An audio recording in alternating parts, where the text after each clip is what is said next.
Hey, you got your brain all warmed up? All right, let's go.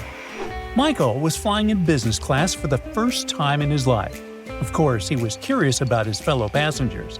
Soon he realized that one of them just pretended to be rich. Which one was it?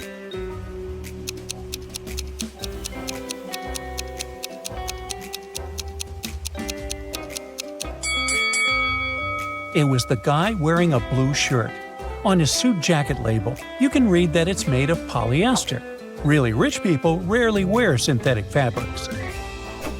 A wealthy man, Mr. Wilson, disappeared from his hotel room. He was rumored to have come to buy the resort from the current owner. There are 3 suspects. Mr. Wilson's assistant said that he had felt unwell and had gone to his room right upon arrival. The hotel owner said that they had agreed to meet in a conference room, but he had gotten lost on his way there. Mr. Wilson's wife said that her husband had planned to meet with the hotel owner, and since she wasn't interested in business, she went to the spa. Who is behind Mr. Wilson's disappearance?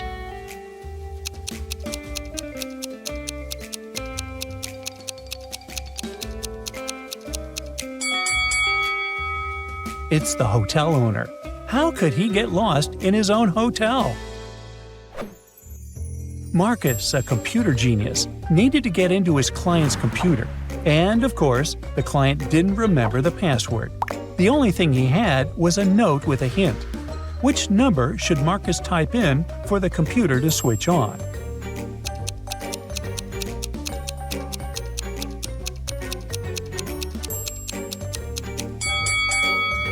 The correct number is 4. It corresponds to the number of the intersections. A rich businessman called the police and reported that a valuable vase or vase from his collection had gone missing. It turned out the businessman had just returned from his overseas trip. While he was away, a security guard was looking after the house. When questioned, the guard replied that the theft had happened the night before. He was in the same room with the vase, reading. Suddenly, the power went out and he heard the doorbell ring. He hurried to open the door, but there was no one outside. When he came back, the vase was gone. The police didn't believe the man and arrested him. Why?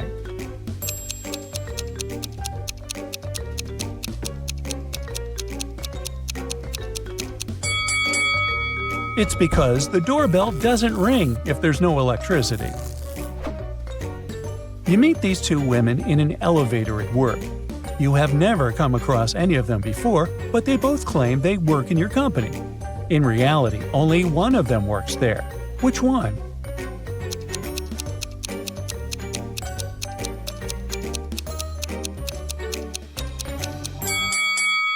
It's the lady on the left. She has a badge on her jacket with her name and other information. She must be new in the company. As for the second woman, she's an imposter. Look at this picture and say which person is in greater danger.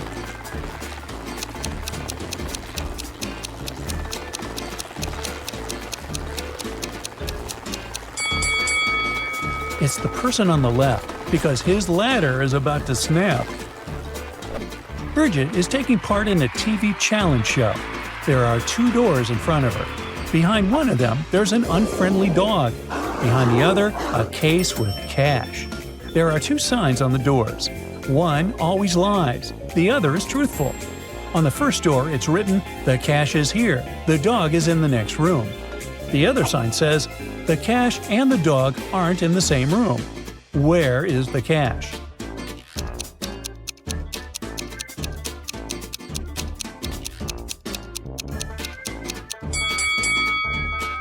The case with the cash is in the second room.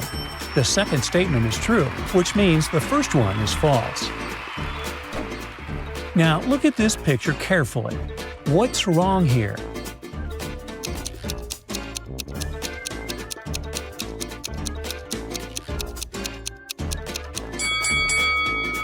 Have you paid attention to that weird mirror?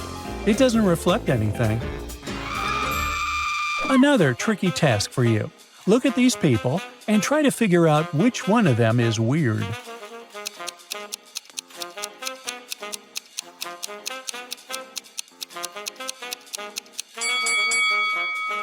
Actually, there are two unusual people here. This man apparently has two left hands, and this lady is literally floating above the floor. These people came to a Halloween party, but one monster might be more real than you can imagine. Which one is it?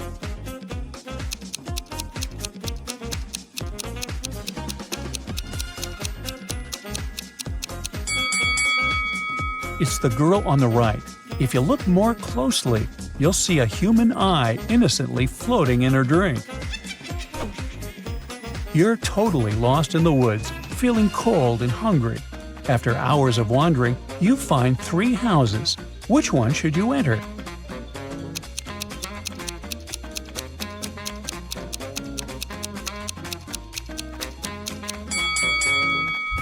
The first house is locked from the outside. The third house seems safe, but there are footprints leading to the door.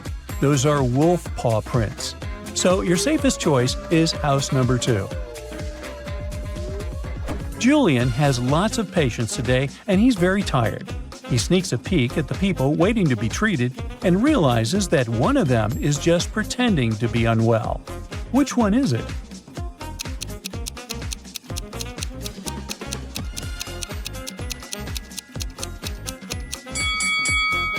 It's Rick.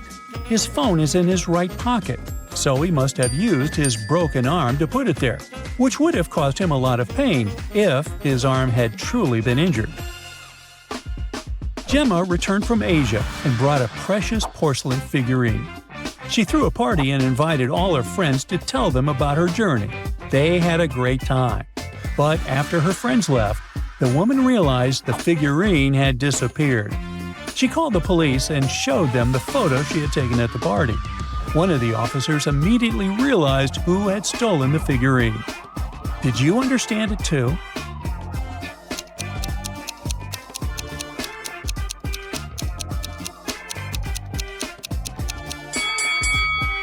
It was this girl. She hid the figurine under her hat. You met a guy while on vacation, and he introduced himself as Jason. He said that his siblings were all named after the months of the year: July, August, September, October, and November. So why was he called Jason?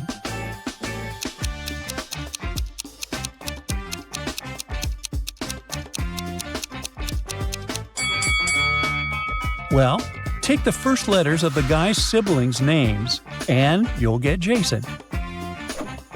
While traveling around Mexico, Lucas decided to visit a super famous restaurant.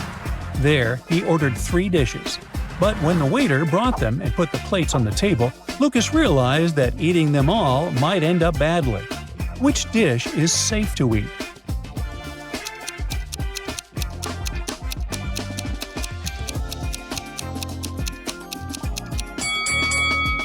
Unfortunately, none of the dishes is safe. The first one has weird mushrooms that look like they're poisonous. The third dish contains cheese with mold, but it's not that mold that's involved in cheese making. Most likely, the cheese has just gone bad. Now, you might think the second dish is safe, but look at those beans. They're poisonous castor beans. Look at these hands attentively and try to figure out which person is married.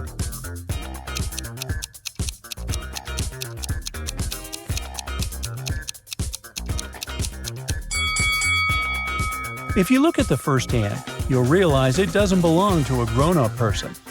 On the second hand, there is a mark left by a ring, but there's no ring itself. It must mean that the person is no longer married. On the third hand, there's no ring either, but it's the right hand, and we wear wedding rings on the left hand. So, out of these 3, this person is most likely to be married. An infinite number of mathematicians are waiting to make their orders in a coffee shop. The first one asks the barista for a half a gallon of coffee. The second wants to have a quarter of a gallon. The third needs an eighth, and so on. How many gallons of coffee will the barista need to fulfill the wishes of all the mathematicians?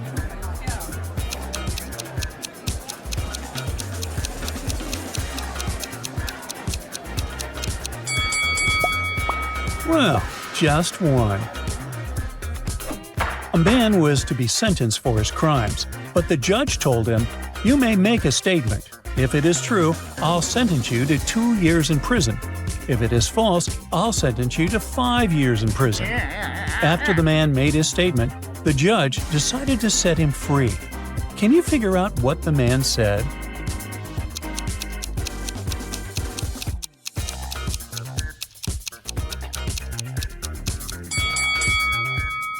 He said, "You'll sentence me to 5 years in prison."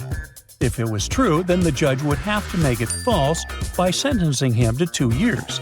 If it was false, then he would have to give him 5 years, which would make it true. So rather than contradict his own word, the judge set the man free. A guy got stranded on an island, and one of the main issues was that he couldn't swim.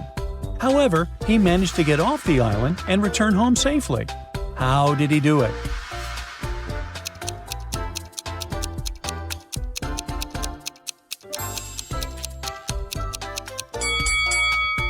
No one said the man got stranded on a deserted island. He just found some people and asked them to take him home by boat. Clever! Hey, meet Mark Silver. He's a famous space detective who flies around galaxies figuring out the toughest cosmic crimes. Today, you're on a mission to help him. A rare artifact was stolen from a base on Mars. Mark is on the case, and he has 3 suspects. All of them claim they've never been to Mars. Look at them attentively and try to figure out who might be the criminal.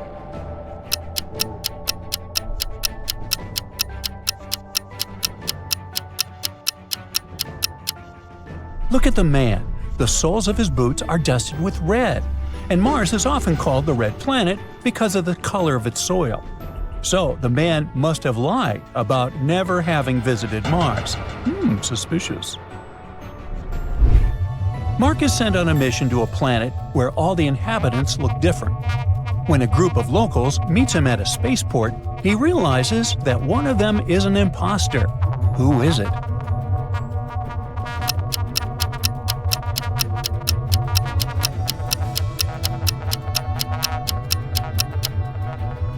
It's this creature with 8 arms and tentacles instead of legs.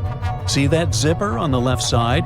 It must be someone else, maybe even a human, wearing a costume to disguise itself as a local. Maria, an astronaut's wife, has come to Mark because she thinks her husband is lying to her.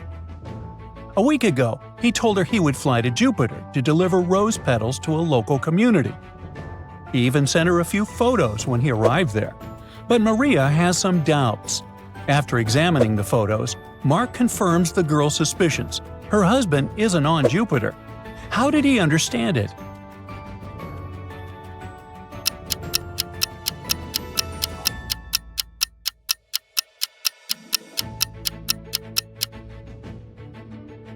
Look at these rings behind Maria's husband's back. Only one planet in our solar system has such large, prominent rings. And that's not Jupiter, but Saturn. Once Mark was piloting a spacecraft, yeah, you can do that too, when he realized he was running out of fuel. He checked the nearest planets where he could get some fuel. The first one was freezing cold, the temperatures were insanely low. The second was boiling hot, so hot that even metals would melt there. And the third planet was super acidic. Which is the safest option to get some fuel?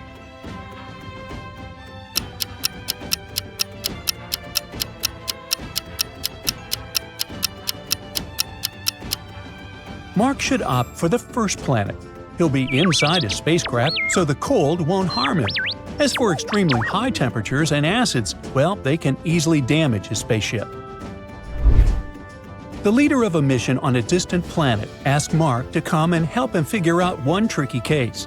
He has 3 newcomers, and he suspects that one of them is an imposter and hasn't come from Earth. Can you help Mark understand which astronaut isn't human?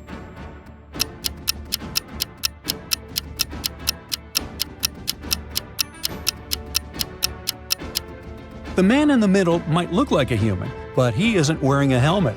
It means he's not from Earth. But that's not all. Look at the woman on the right. Her oxygen tank isn't connected to her helmet. She isn't human either.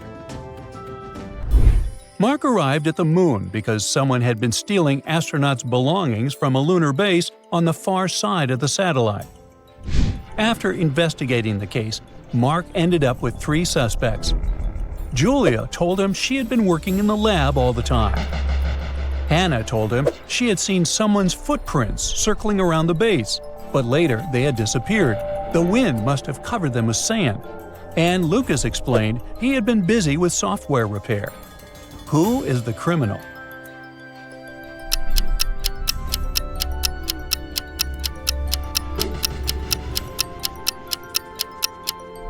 Well, the moon has no atmosphere. That's why there's no air or wind that could lead to erosion. That's why footprints couldn't have vanished. So, Hannah is lying. Why? Astronaut Kenny was on a spacewalk when he found out that his safety tether wasn't connected to the spacecraft. Luckily, Kenny managed to survive and get back to the ship. There, he contacted Mark Silver, claiming that it was his crew member, Margaret, who had disconnected the tether. When Mark arrived, he questioned Margaret, but she denied her involvement. She even claimed that she heard Kenny's cries and rushed to save him. Mark didn't believe her and detained her right away. Why?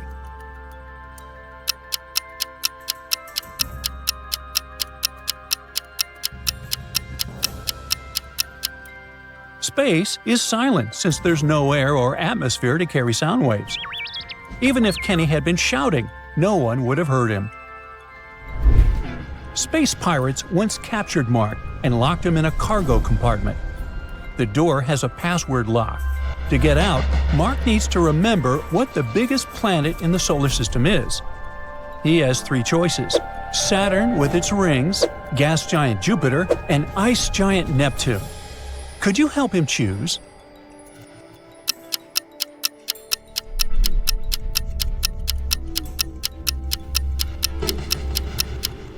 Well, Jupiter is the biggest planet in the solar system. In fact, it's so big, it has more mass than all the other planets combined. Mark's friends came back from vacation and started sharing their experiences. Pete said that he had climbed an ultra-tall volcano on Mars. Daniel was happy that he had seen the Great Red Spot on Jupiter.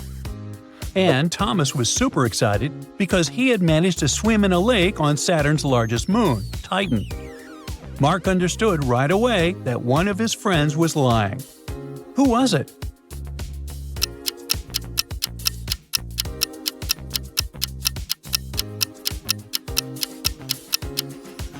It was Thomas.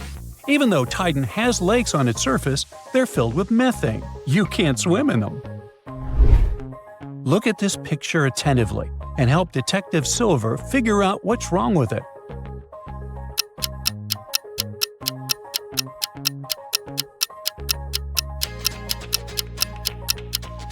This landscape definitely looks like the surface of the moon. But then, what is there in the sky? One space body is obviously Earth, but the other looks like another moon. One day, an insurance agent visited Mark Silver. She was almost sure that one of her clients wanted to commit insurance fraud. Apparently, he claimed that his spaceship was pulled into a white hole while he managed to escape using an emergency pod. Detective Silver agreed to help the agent since he immediately realized why the claim was fake. Have you figured it out yet?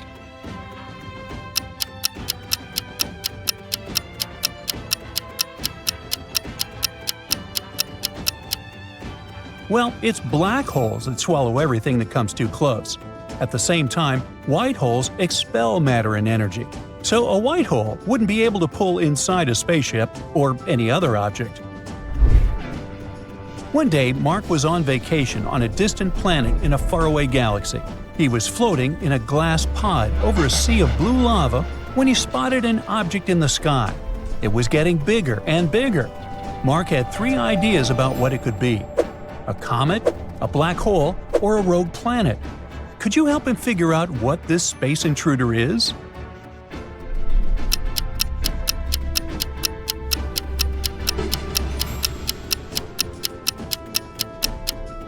Well, it can't be a comet since comets have long tails. It's also unlikely to be a black hole since they are invisible to the unaided eye.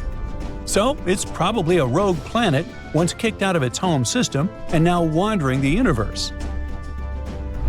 Mark was visiting his friend on his spaceship and accidentally locked himself in his room. To get out of it, he needs to solve a riddle. There are several buttons near the door. Each of them has a planet on it. Mark needs to press the button with the planet that is unique. Do you know which one it is?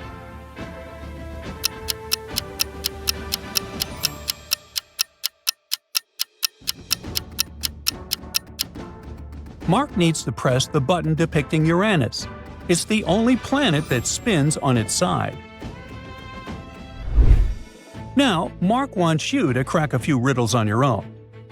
Look at this picture. This girl has just landed on the moon. Can you spot two weird things that make this adventure seem fake?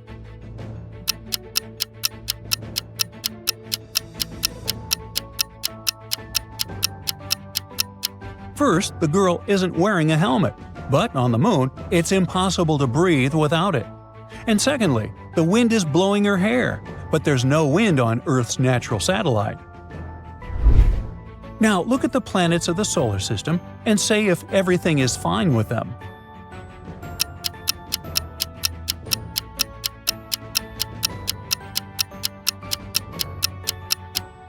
Uh-oh.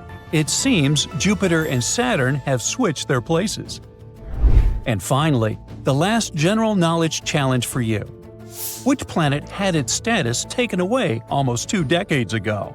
Proxima Centauri b, Pluto, Uranus.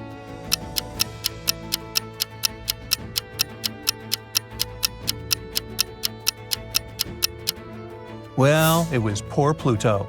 In 2006, it was reclassified into a dwarf planet, after being considered the 9th planet for a long time. 3 cats can catch 3 mice in 3 minutes. How long will it take 10 cats to catch 10 mice?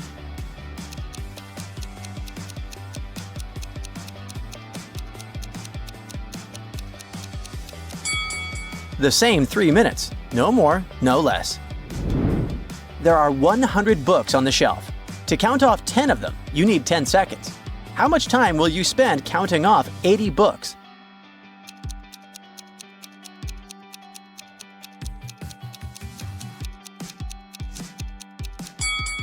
Just 20 seconds. You'll need this time to count off 20 books, and the rest will make 80. Smart, right? Even when it passes in front of the sun, it doesn't cast a shadow. What is it?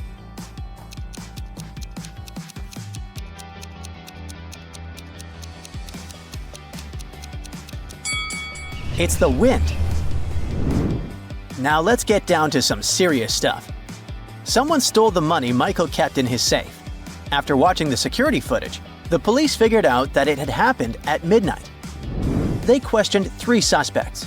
Hannah said she'd gone to bed at 10 p.m. and fallen asleep right away. Liam told the detective he'd been watching TV from 11:45 p.m. to 1 a.m. And Aiden said he'd been with his friends, partying all night. The police arrested the thief. Who was it?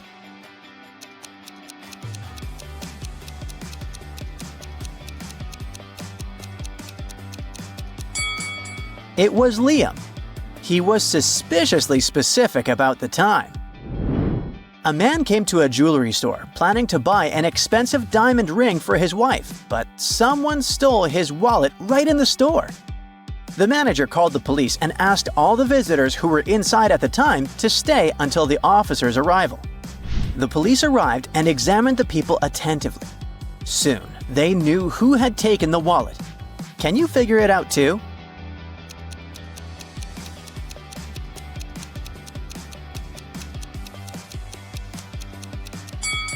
It's the man in the middle.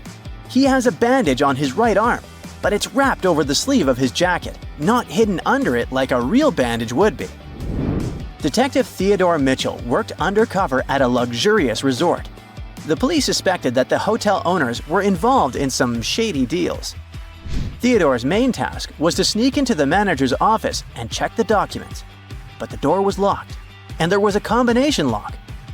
Theodore had to solve a math riddle, and the answer would be the code.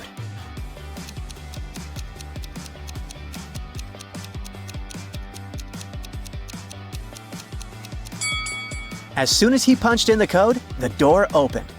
What was the correct number? The code was 30. There are no mathematical symbols at the end of the first and second lines. It means the whole thing looks like this. A police officer knocks on the door. A man opens it. The officer informs the man that a plant pot fell out of his window an hour ago and hit a woman on the head. She's not badly hurt, but now the man needs to compensate this woman for the damage. The man lets the officer inside, but argues that the situation can't be true. He claims that his windows were closed an hour ago because he has just returned home. The officer knows that the man is lying. How has he figured it out?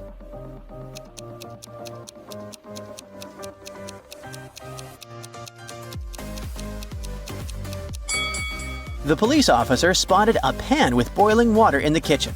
If the man indeed came home just a few minutes ago, the water wouldn't have had enough time to start boiling. 3 men were swimming in the sea. The weather was getting worse, and a coast guard asked them to leave the water. But when they got back to the shore, only 2 of the men had wet hair. Why?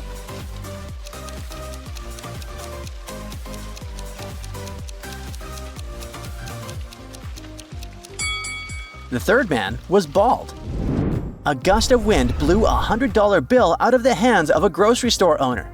The money seemed to have vanished into thin air. But in reality, one of the customers must have taken the bill. But no one wanted to admit to stealing the money. The woman was especially indignant and suggested that her bag should be checked. A security guard asked her to follow him to the office, but she refused to go. After that, the guard called the police. Why?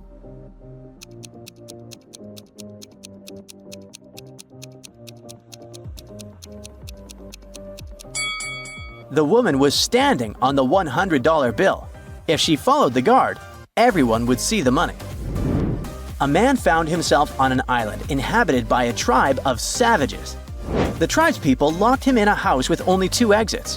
One of the doors led to freedom, while the other led to demise. 2 guards were in the house with him. One of them always told the truth, and the other always lied. The man was allowed to ask only one question to one of them. Of course, he didn't know which of them was the honest person and which one was the liar. What question should he ask to find the correct exit and save his life?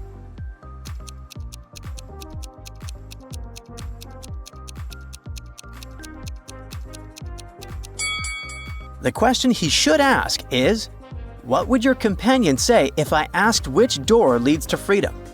No matter who he asks, the answer will always be the wrong door. So, he should open the opposite door. It'll lead to freedom.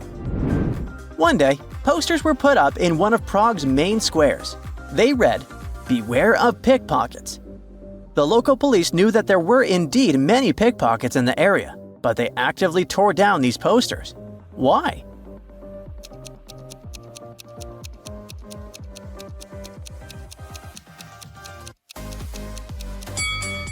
There were many tourists in this square. The pickpockets themselves put up these posters. This made their job easier. People who read the announcement would instinctively check their valuables to make sure they were still there. At that moment, the thieves would watch them and figure out exactly where their targets kept their belongings.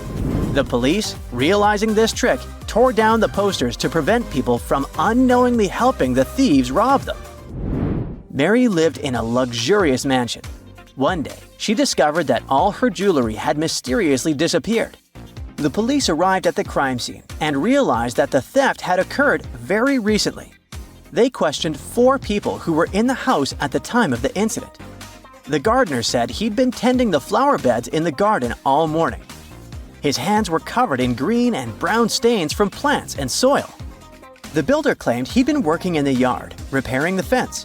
His hands had splinters and small scratches. Mary's niece stated that she had been swimming in the pool all morning. And the maid said she had been cleaning the windows, so she was still wearing silicone gloves. The detective asked everyone to show their hands and immediately realized who was lying. Who is the thief?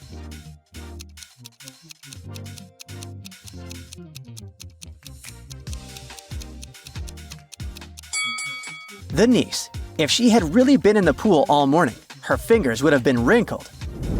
Elijah went on a cruise. On the third day, he noticed that one of the staff members was an imposter.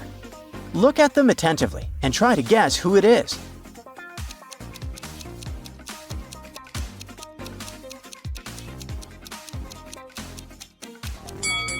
This waitress is actually hiding a police badge under her floral garland. She must be undercover.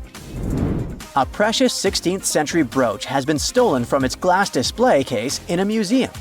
The only person who has entered it is the cleaning lady, Mrs. Douglas, who's been working there for 20 years. After examining the crime scene, the detective, who has come to investigate the case, arrests Mrs. Douglas. Why?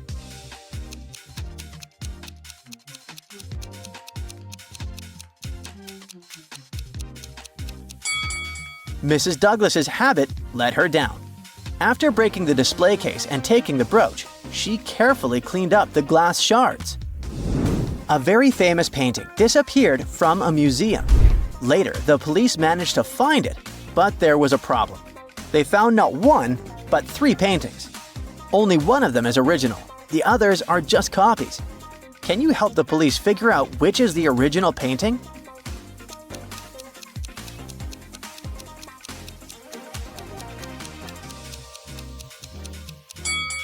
It's the one with the brown frame.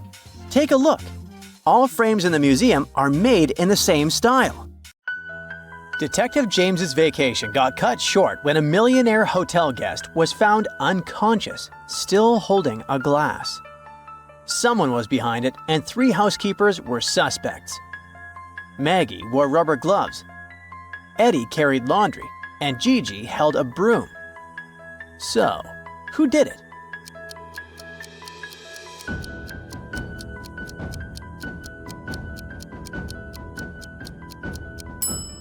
Look closely. Eddie's laundry includes a white sheet with a stain, probably from the orange juice the guest was drinking right before passing out.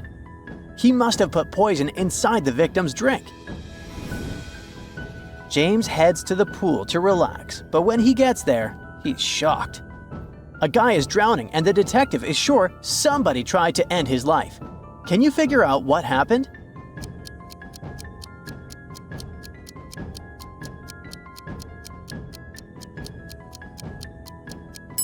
Take a close look at the stuff left near the pool. There's a single shoe here, but where's the other one? That suggests that this man got pushed into the pool really fast, and the person who did it probably knew he didn't know how to swim. A guest is now begging James for help, saying her wallet was stolen.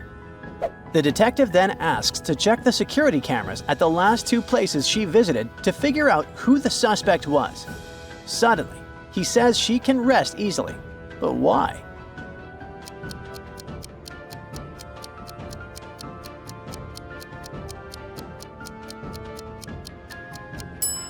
In this footage, we can see that her wallet is under the table of the restaurant. She must have gotten up at some point and dropped it. Hopefully, a waiter picked it up for her. The vacay is over, and it's time for the detective to check out. The woman working in the lobby asks, "What's your room number, sir?" James decides to put his detective skills to the test with a riddle. He says his room number is a 2-digit number where the sum of the digits is 12. The difference between them is 6, and the larger digit comes first.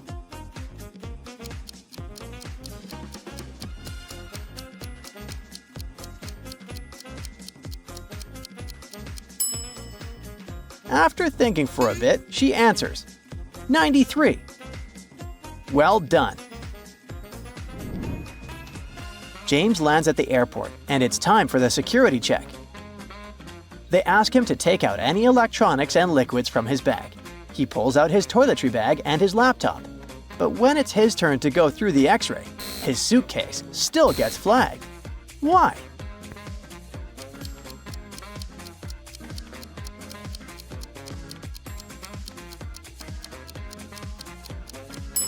Remember how they asked him to take out all the electronics?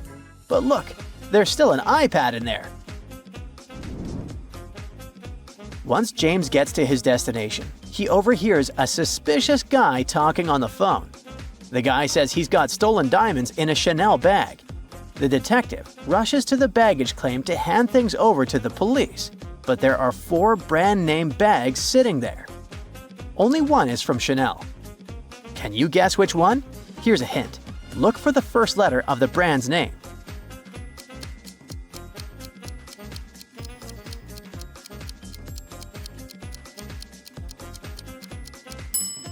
Yep, bag number 3 has the real Chanel logo. James is finally home, and his neighbor is freaking out. She says she just got back from a work trip and her husband is missing. There's no sign of forced entry, but on the porch, there's a table with 2 half-full glasses of water. She's with a friend and the gardener's about to leave.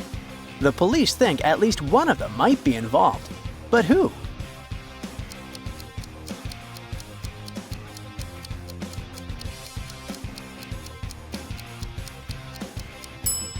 Let's see. One of the glasses is definitely hers because she's wearing red lipstick.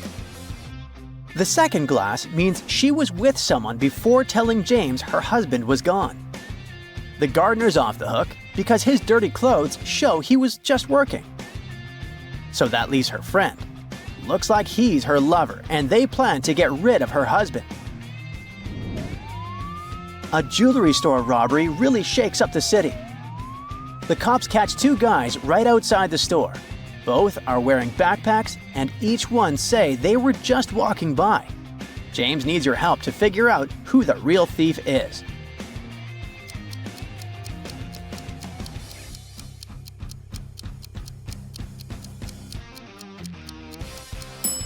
This guy might look like a businessman, but he's the real thief.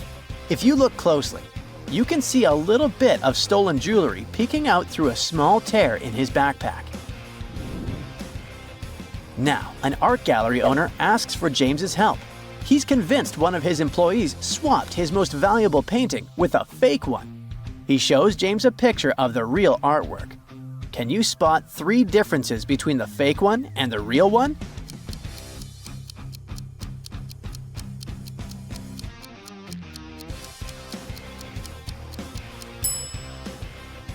Here they are. Nice job! In a quiet antique shop, a rare emerald brooch goes missing. The only people there at the time were an elderly lady and a young woman. Detective James is convinced one of them is the thief. But who?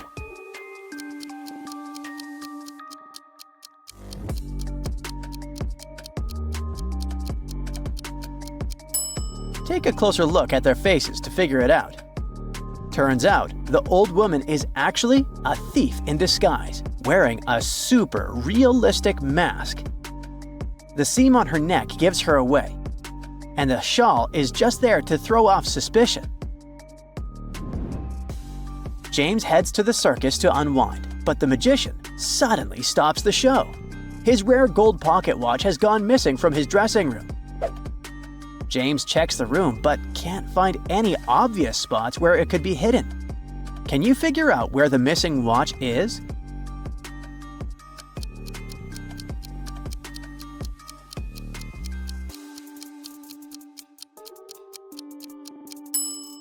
You can only see the tip of it, but the watch is actually tucked inside the magician's hat. Turns out, it's not a crime at all, just a very forgetful guy. But things in this circus are getting scarier. Now the clown was found lifeless in his dressing room. And there was a note on his desk that said, "If anything happens to me, look for," and then he listed a bunch of words that seem random. James knows the message is coded and that the words on the odd lines are just filler. Can you figure out who the detective should be looking for?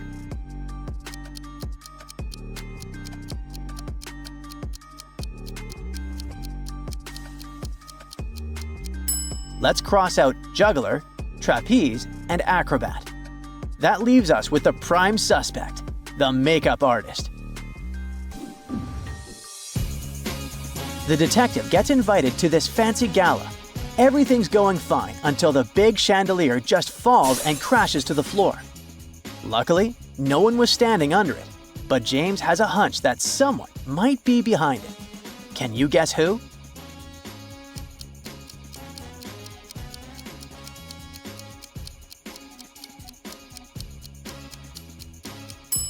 The wires were cut from above. Even though the floor is packed with people, only one man is trying to make a run for it. Look, you can actually see his leg trying to sneak through the emergency exit. James walks into his house, only to find a riddle written on his walls. The more you have of me, the less you see. What am I? Do you know the answer?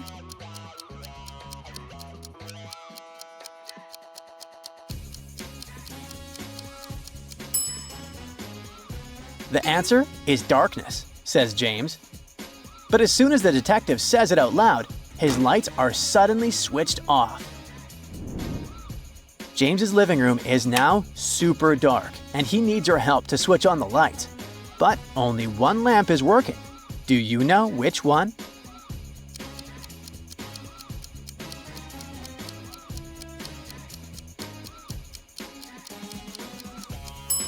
The wiring of lamp number 2 is all tangled up, so the cable may be broken. Bulb number 3 is burnt out. In number 4, the switch is already on, but the light is still off, meaning it's also not working. Lamp number 1 is the correct choice. The detective rushes upstairs to figure out who's behind all this and finds his wife chained to a chair on the second floor. To free her, he needs to crack the 3-digit code from the padlock. There's a clue left for him. The 3 numbers refer to your favorite secret agent.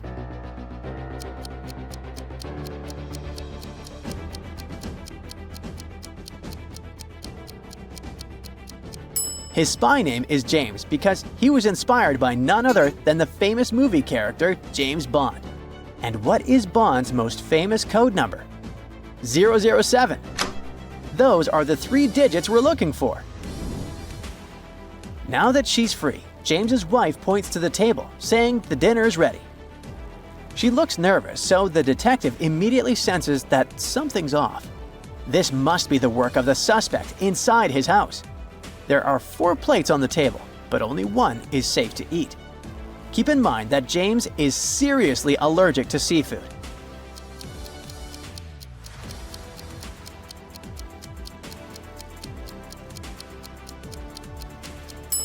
Plate number 3 looks like onion rings, but they're actually fried calamari, so James has to stay away from that.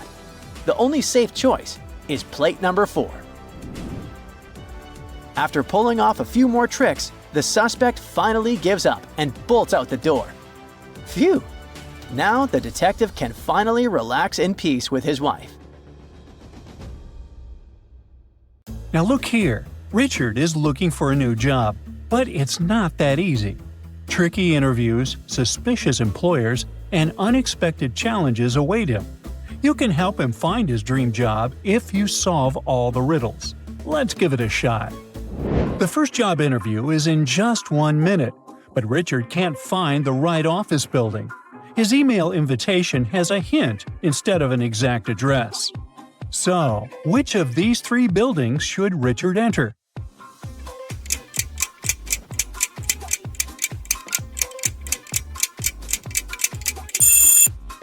Richard should enter the glass building because its windows are sealed shut, so no one can open them. The other 2 buildings have visible window handles. Richard enters the building, but before he can get to the final interview room, the secretary gives him a puzzle. The password is a 3-digit number. The first digit is the number of legs on a spider. The second digit is the number of wheels on a bicycle. The third digit is the number of thumbs a person has.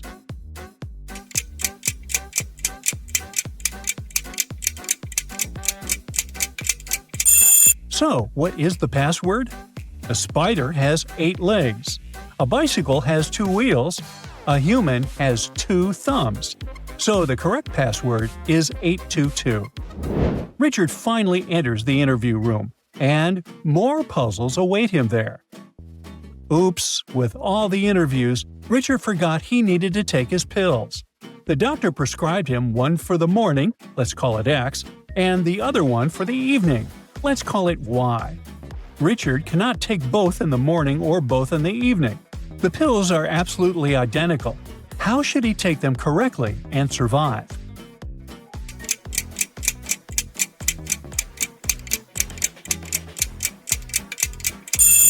He needs to cut each pill in half. He'll take one half of pill X in the morning and the other half of X in the evening. And he should do the same for pill Y.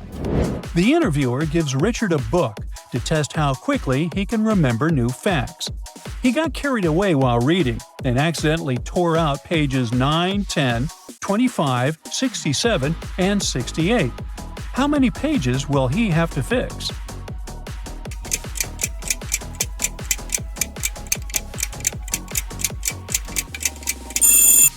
No worries. He'll only have to fix 3 pages.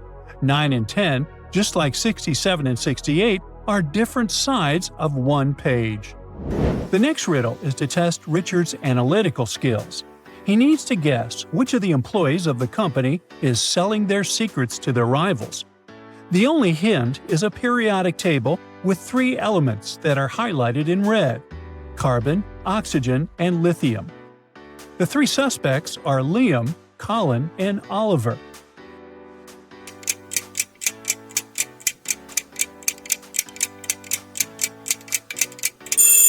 The chemical symbols spell out COLI, forming the name Coley. It's a clue clearly pointing to Colin. The interview is over, and while Richard is waiting for the results, he receives an email. It's an invitation to work at Microsoft. Looks like a dream job, but instead of celebrating, Richard instantly notices it's a scam. How did he figure it out?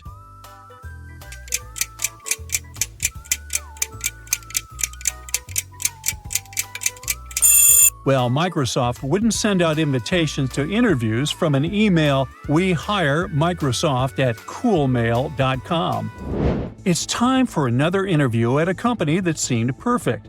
The office was modern, and the manager was friendly, but something felt off. What's suspicious here?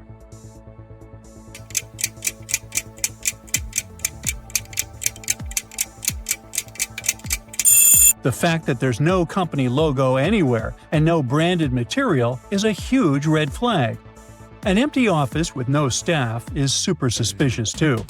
And that huge TV instead of basic office amenities like a water cooler or coffee machine is a clear sign that this isn't even an office. Looks like it's a showroom or a space used for something else. Richard gets an invitation to another interview nearby, so he decides to check it out. Instead of the regular questions, the interviewer asks Richard to quote popular online memes.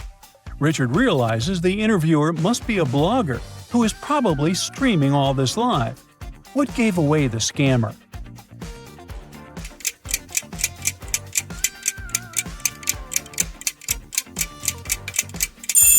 The office room seems rather normal, but what is that teddy bear doing there?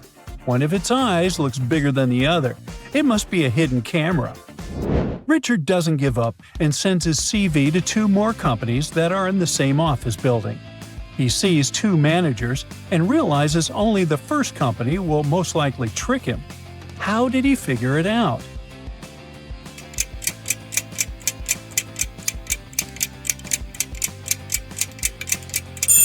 Do you see that envelope full of money?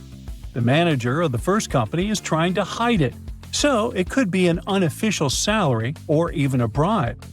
The manager of the second company looks professional, and her watch is a sign that she values time and keeps track of things. So he chooses the second company, and it's from the creative industry. They need to see if Richard can think outside the box. The question is, what will you get if you add 5 to 500 5 times?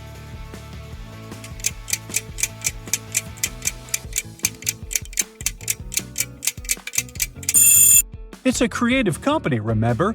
You'll get 505, 505, 505, 505, and 505.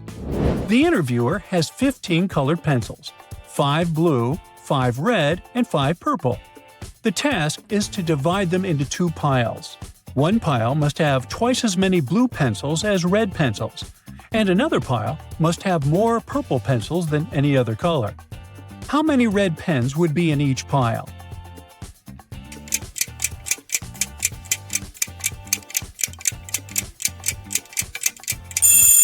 It sounds complicated, but this riddle is there to test your attention. The answer is 0, as we were talking about pencils, not pens, all the time. Richard needs to figure out which principle this sequence is based on.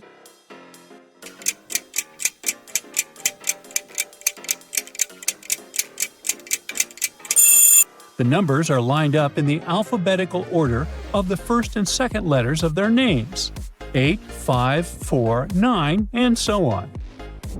The final task of the interview is to find the way out of the room. The door has a combination lock, and this time there seems to be no hint to guess the 6 digits. How can Richard get out?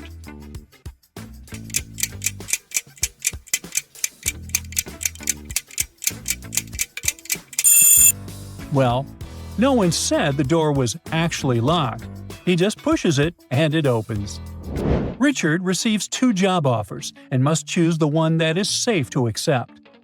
The first company instantly offers a high salary, but requires a passport scan and bank details before signing the contract.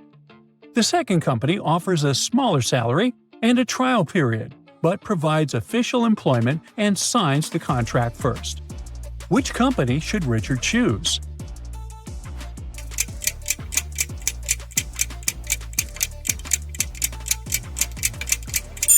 You should never share your personal information like bank details before signing a contract, so the first company is a scam. Richard should choose the second one. Hey, it's Richard's first day at work. In the morning, he reads a newspaper that has a weird headline: "Workers want to make less money." He was so intrigued he read the article, and then it made perfect sense.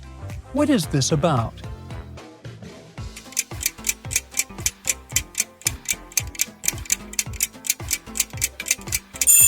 People working at the mint and literally making money felt overworked and underpaid, so they wanted to work less, which, in their case, means making less money since money is made at the mint.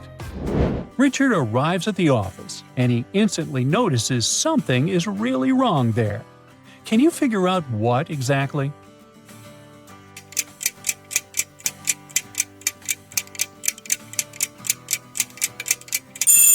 Look at the calendar. June only has 30 days, so June 31st, doesn't exist. It was the first tentative test at work, and Richard passed it. His boss comes into the room and says, "I can beat anyone who works here at arm wrestling." But if one of his employees wins, they will get a reward of $500. Richard wants to try, but other employees tell him not to because he could get fired. Why?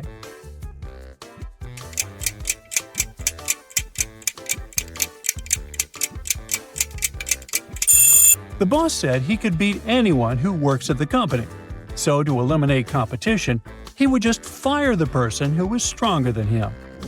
The first day at the job went really well. Richard had to go through scammers, difficult tests, and unexpected traps. But thanks to your help, he proved his intelligence and finally landed the job he deserved.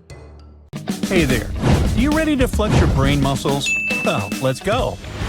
Uh-oh, looks like their parents never told these girls not to walk on railway tracks. The train is heading their way. But only one girl is in real danger. Can you guess who and why?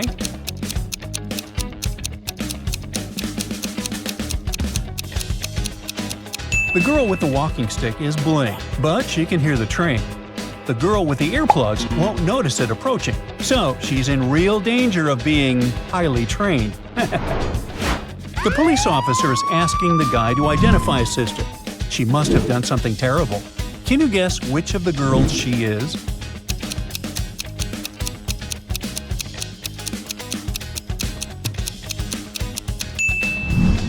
Don't let the red hair trick you. The guy and the girl on the right have the same necklace. Must be a family heirloom. So she's definitely his sister. A robot broke into a hospital and is pretending to be a nurse. It's up to no good. So here's your chance to save some lives. Who's the real nurse here?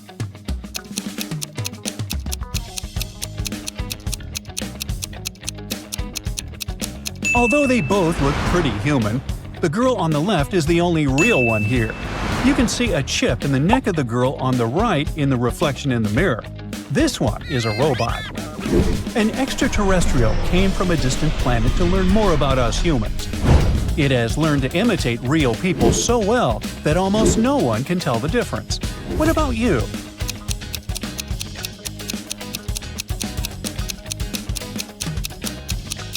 The guy on the left is holding his coffee without using his fingers. Must be because he's an extraterrestrial and doesn't have any. A dangerous criminal is on the loose. The guy knows it's a beautiful girl, but she keeps changing her appearance, so he has no idea if she is the girl on the left or the lady on the right.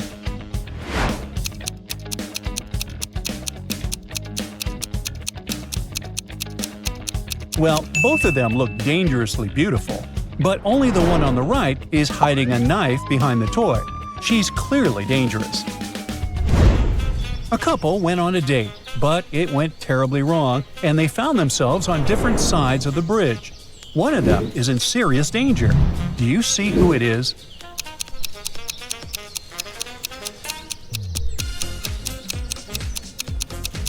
Although those girls look really sinister, the guy is actually in trouble. Look closely. The bridge right under his feet is cracking. Oops. Everyone at the City Museum is waiting for a princess to give her the treasures that used to belong to her family. Two girls arrive and claim to be the royal heir, but one of them is lying. Can you identify her?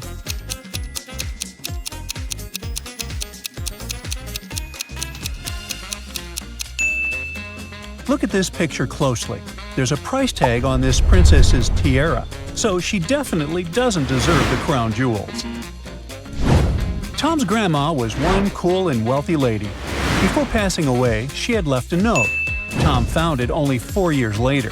It said, "I hid all my jewels and the gold coins at 3 p.m. sharp under my favorite birch tree, right where its shadow ends."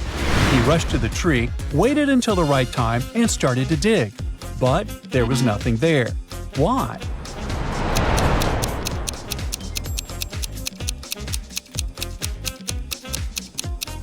It's been 4 years since Grandma hid her treasures. The tree has grown taller, and its shadow has become longer too. A criminal stole a painting that's worth millions from an art gallery. One visitor noticed he got into a white car, but he parked it next to 2 other white cars and ran inside an apartment building. How can the police find out which of the cars belonged to the thief?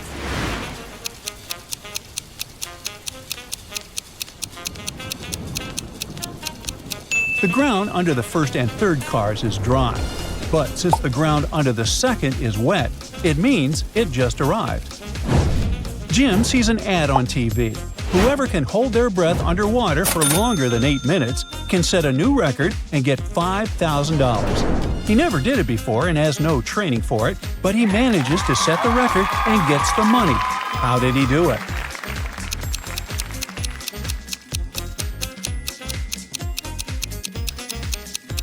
He was just holding a glass of water above his head for 9 minutes. Wow, and he got away with that?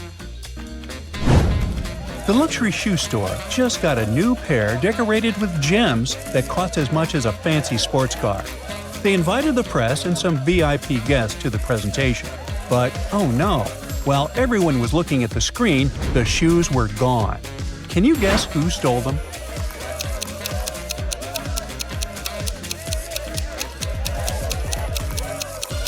Compare the images. This journalist suddenly became visibly taller. She must be wearing the stolen shoes with high heels. Lisa is on a date at the coffee shop. The guy keeps talking about his expensive cars and villas. She seems doubtful, so he wants to impress her and brings her the most expensive drink on the menu. And that's when she knows he's definitely a liar. What gave him away?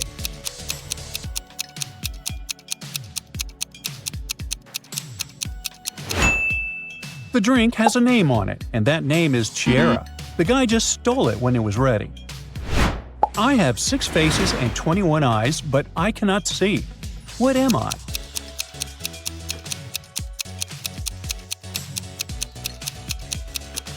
The correct answer is dice. 2 besties, Sally and April, go to a party. April really likes one of the guys she meets there, but she's shy to say his name out loud. So she shows Sally her phone and opens some apps, one after another. Can you tell me the name of her crush?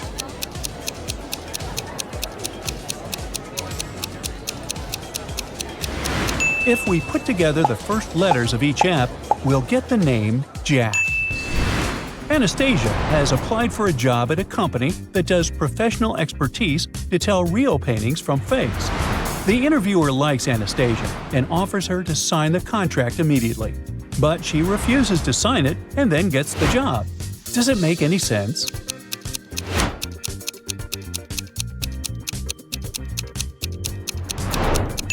Looks like the contract was the final test. There were clearly no rockets flying in Van Gogh's Starry Night. Anastasia noticed it and got the job. Sam is a fan of horror movies. He grabs some popcorn and sits down to watch the new episode of his favorite show. 15 minutes later, Sam himself looked like he was in a horror movie. Yet no one broke into the apartment. Can you guess what happened here?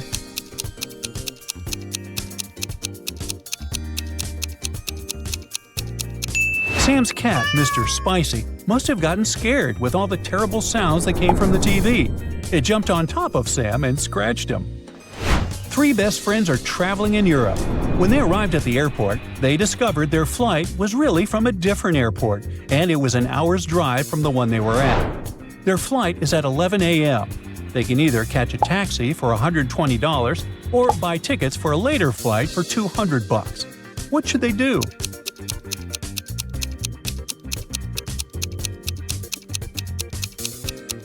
Look at the clock. It's 10:30, so there's no way they can make it on time.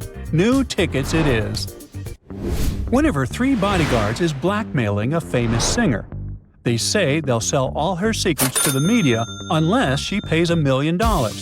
She's too afraid to tell the police the name in front of the suspects, so she makes a secret code. The names of the bodyguards are Lisa, Jake, and Bill.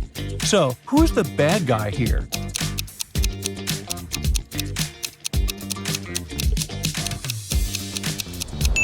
If you turn the code upside down, the numbers will look like a name.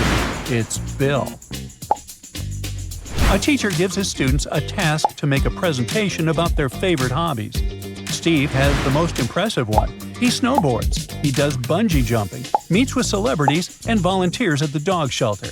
But everyone figures out he's just lying. How did they guess?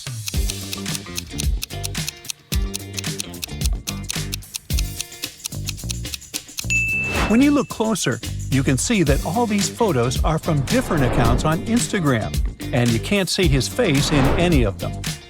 Well, Steve took revenge for this humiliation. He punctured one of the tires on the teacher's car. Luckily, there's an extra tire in the trunk, but the teacher doesn't have 4 bolts to attach it. What should he do?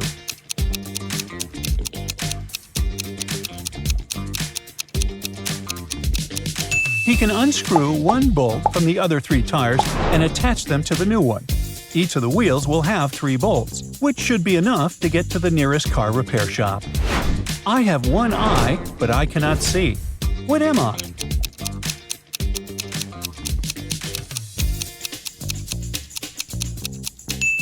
The answer is a needle. Its eye is used for some other purposes, you know. Now, only true movie fans will make it to the end of this quiz. But let's start with an easy one.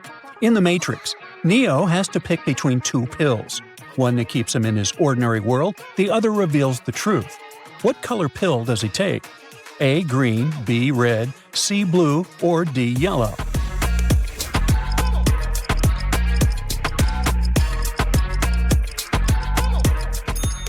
If you said B, red, you got it. Audrey Hepburn was iconic in Breakfast at Tiffany's, but she wasn't the first choice for the role. Who was originally considered to play Holly Golightly? A. Marilyn Monroe, B. Elizabeth Taylor, C. Grace Kelly, or D. Twiggy?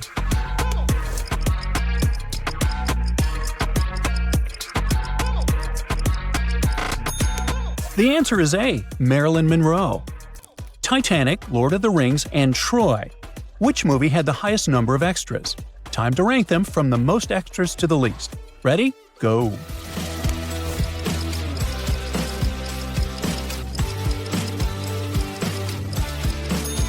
Time's up!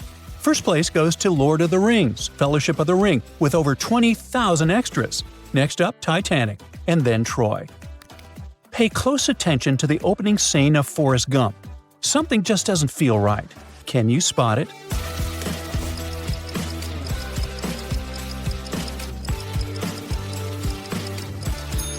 Look down at those shoes. While they're covered in mud, the laces are completely spotless and shiny. Ooh. Back to the Future was huge in the 80s, but it almost didn't make it to the big screen. The script was rejected over 40 times. Is this true or false?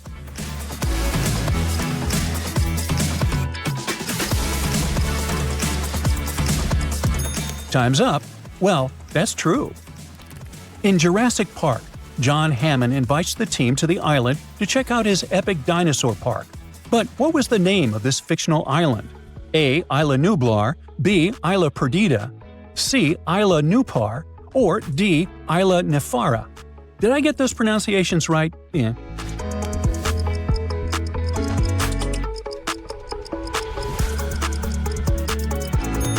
Only true fans know that the answer is A. Isla Nublar.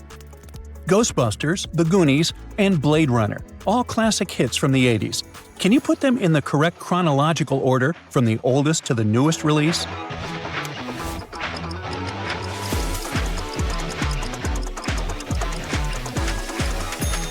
First up, Blade Runner from 1982, then Ghostbusters, which came out in 1984, and last, The Goonies in 1985. Leonardo DiCaprio didn't actually draw Kate Winslet in Titanic. Someone else took the pencil. But who? A. A professional artist, B. The director James Cameron, C. Kate Winslet herself, D. Somebody from the camera crew.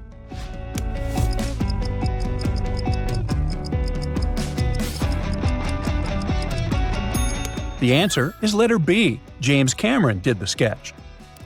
Steven Spielberg used 3 specially built animatronic sharks for the movie Jaws, and they were called Bruce. Is this true or false?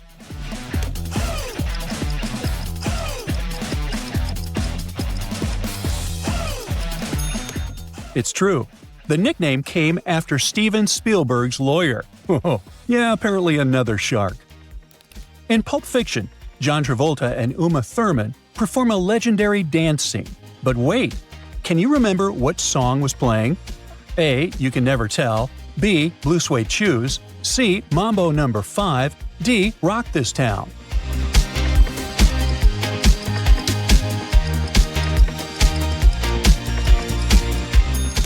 The answer is A.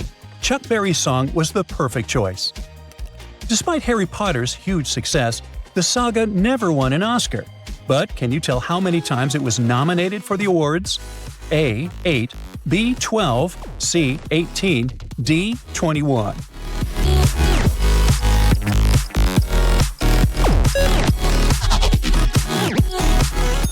The correct answer is letter B, 12 times. Alright, Potterheads, we've got one more for you. During Harry Potter and the Sorcerer's Stone, the first years anxiously waited to be sorted into their houses. But who was the very first student sorted into Gryffindor? A. Hermione, B. Ron, C. Neville, D. Harry Potter.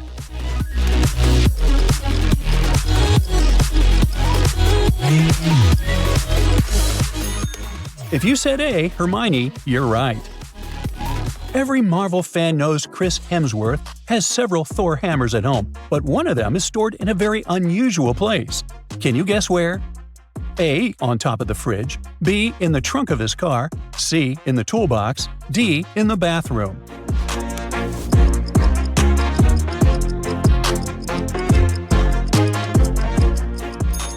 Strangely, the answer is D. He keeps it in the bathroom. Which of these famous movie sagas had the longest gap between two sequels? A. Fast and Furious, B. Alien, C. Indiana Jones, or D. Star Wars?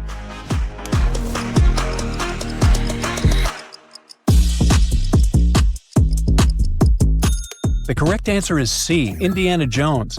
19 years passed between The Last Crusade and Kingdom of the Crystal Skull. The card scene from Love Actually is truly iconic.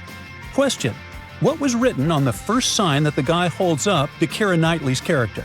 A. Say it's Carol Singers. B. Don't say a word. C. Say it's the neighbor. D. Ho ho ho.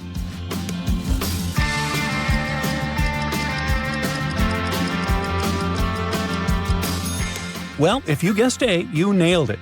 Say it's Carol Singers, and then he silently confesses his love for her. Pierce Brosnan, the guy we all know as James Bond, was actually the first choice to play Indiana Jones in Raiders of the Lost Ark.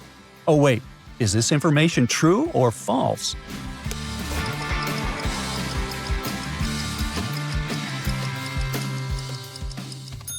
If you said false, you got it right. It was actually Tom Selleck who was supposed to be Indiana Jones, but Harrison Ford got the part in the end.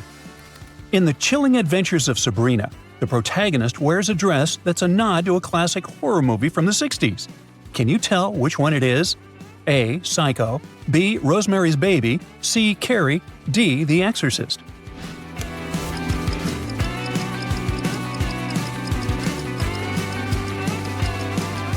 B is the right answer. This red dress is almost identical to the one Mia Farrow rocked in Rosemary's Baby.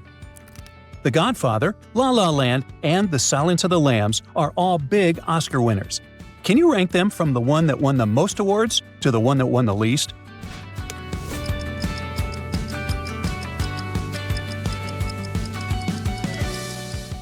Time's up. Here's the order. La La Land won 6 Oscars, The Silence of the Lambs won 5, and The Godfather won 3. The sentence, "all work and no play makes Jack a dull boy," traumatized a whole generation when it showed up in one of the most famous horror films. But which one? A. The Thing, B. Friday the 13th, C. Scream, D. The Shining.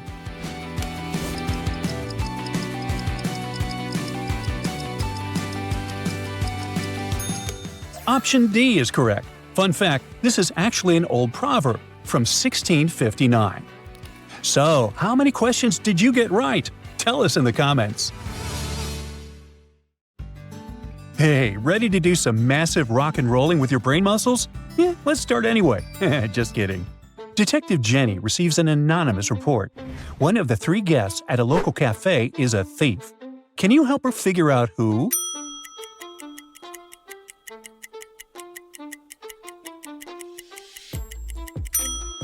The first guy holds female jewelry, but it could be a gift for his girlfriend because there are 2 cups at his table. Plus, there are security cameras everywhere, so he wouldn't flash the jewelry so openly if it was stolen. The same is true for the third guy with 2 phones. So, the second guy who's hiding cash in his socks is the thief. Oh no! One of the customers just collapsed at a small store. He needs to be taken to the hospital, but the store owner doesn't have a vehicle. Which one of these 3 cars should he try to stop and ask for a lift?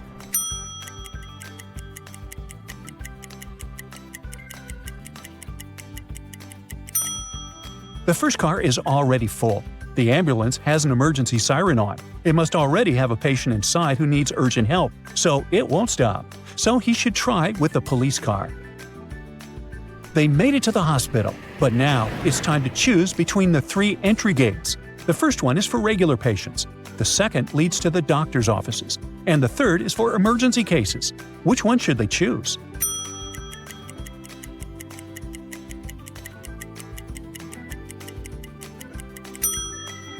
The first and second ones are overcrowded, so they should enter the doctor's offices and get help and guidance there. There is this mystery box Sammy needs to open, but the problem is she can't use her hands. She's breaking her head over it and doesn't notice her friend entering the room. She twists her ankle and falls over him. Ouch! He helps her up, and then she knows what to do with the box. Any ideas about what it is?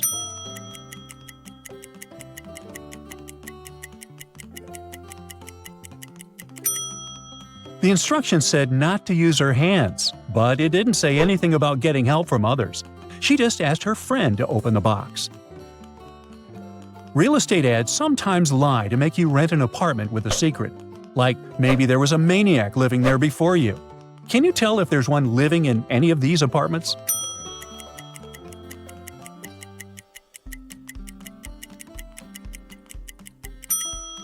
Those photos in the second apartment look really creepy. Maybe the maniac keeps track of his targets in this way. What about these two apartments? Again, there's a maniac living in one of them.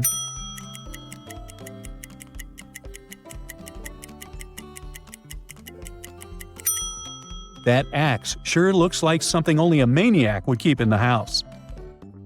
Whoops! Wendy ended up in some scary room, and the only way out is through a door protected by some extra security logistical password. Wendy needs to choose one of the 4 objects on the screen that doesn't fit in here for some reason. Can you help her out?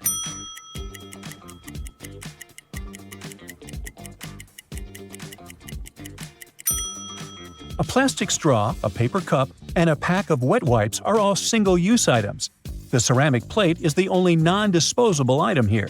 She needs to press the button number 2 to unlock the lab door. Mrs. Stone is an influential woman and a picky client. She gets really unhappy about her haircut and calls the manager. He asks who did her hair, and she can't tell because the hairdressers are twins, and they both deny doing it. Can you figure out who's to blame?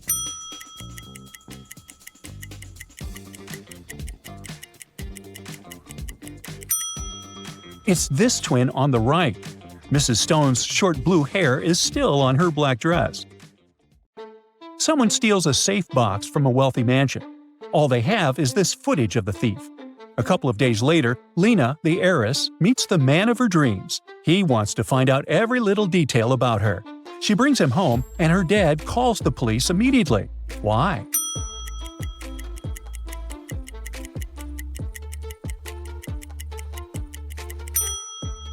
The man in the footage has the same tattoo on his arm.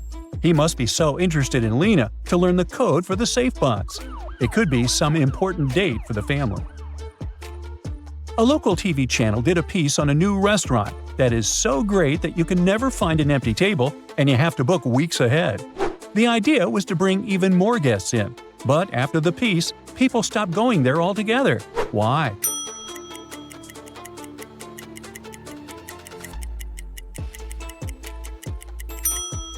They saw this reflection in the wall mirror. These aren't people, but cardboard cutouts. I wouldn't go to a place that lies to customers like this either. At a gala dinner, Jack meets the most beautiful girl he's ever seen. He falls in love immediately, but it turns out she's already married. Can you guess which one of these guys is her spouse?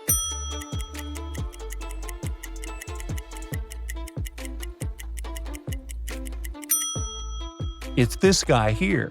He's the only one who doesn't have a drink in his hands. And the beautiful girl is holding 2 glasses, one for herself and one for her husband. Sorry, Jack. Nevertheless, he persisted. Jack decides to keep looking and goes on a date with a girl he met online.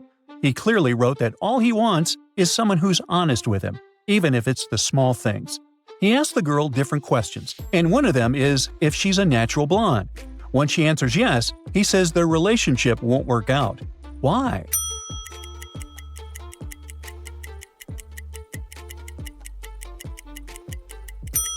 The girl has really dark roots and eyebrows. There's nothing wrong with that, but she just lied. She's not a natural blonde, and Jack can't stand any lies.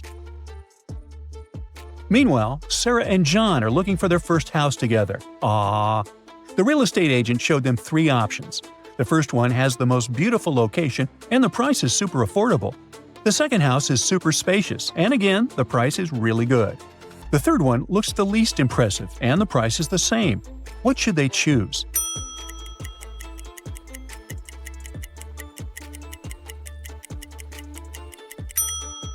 They should go for the third house. There's mold in the first one, and the second one has a cockroach problem.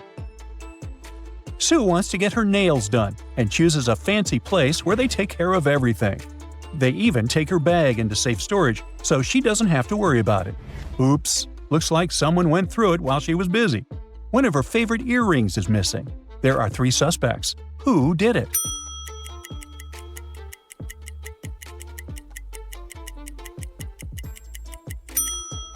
It must be the receptionist. She only has 1 earring, and it matches the second one that's still in storage. Kira went to a big party, and someone stole her wallet. Yikes! Her credit card was inside, but no cash whatsoever. The police were able to narrow it down to 3 suspects. Sam said she was singing karaoke, and everyone could confirm it. Jim said he spent 40 minutes in line for the toilet. Jody said she was loaded and didn't need someone else's credit card. Who's lying here?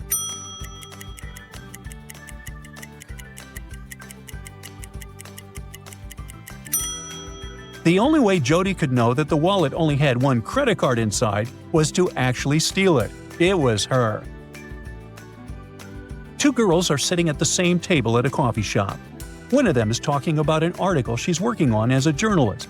The second girl is complaining about her boyfriend, who's become really distant lately. Sometimes the answers match, but otherwise it looks like they are just interrupting each other. What's going on here?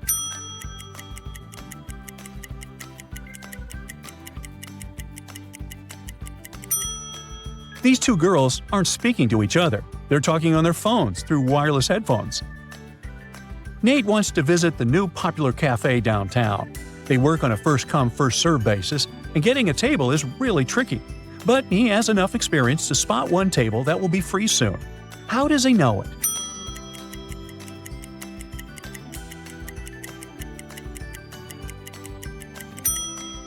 There's a bill and the money already on the table. It means these ladies right here are about to leave, and Nate can grab this table. A famous artist was presenting a new painting. While everyone was looking at it, someone stole her old masterpiece worth millions. The police questioned everyone and narrowed down the suspects to 3 people. Steve is the waiter, and he was busy serving drinks. Mark is a professional musician, and he says he was playing the piano. Natalie says she had to go out to discuss something on the phone, so it wasn't her. Who's the thief?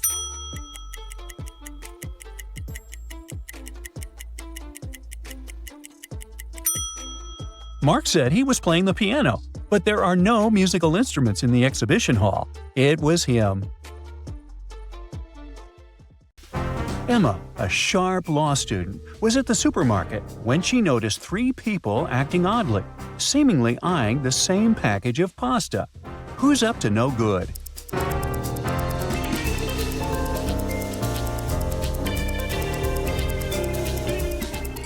Take a closer look. The elderly man with a hunched back is hiding the pasta right under his coat. His posture helped him cover the volume of the packages, and he'll probably steal another one. At checkout, Emma sees an older woman trying to buy a cake that costs $30, but she only has $20 in her wallet.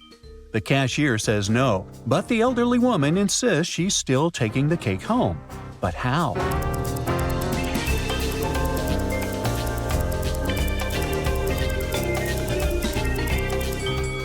Well, no need to call security.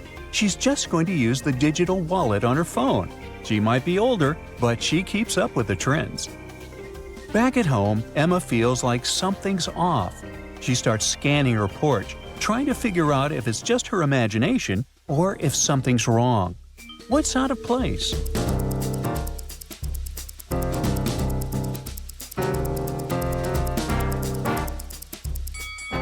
Look carefully. The soil in the plant pot is disturbed. Someone dug through it to find her spare keys, but I guess got disturbed during the search. Emma rushes to her room to cool off, but then she realizes the window is open. She's certain now someone got inside. Can you find out what they've stolen?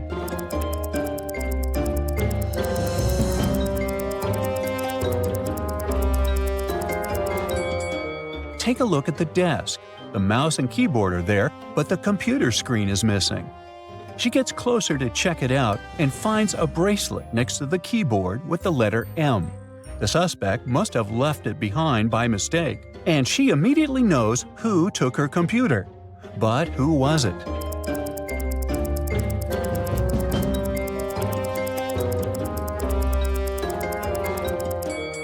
Emma has a matching bracelet, but hers has the letter E on it. It's the one she shares with her boyfriend. So it wasn't a robbery.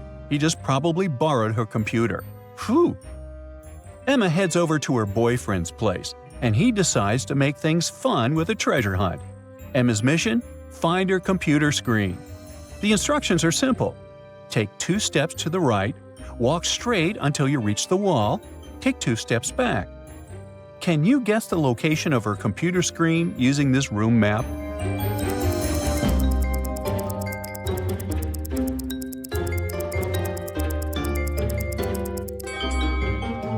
That's right, it's hidden under the rug.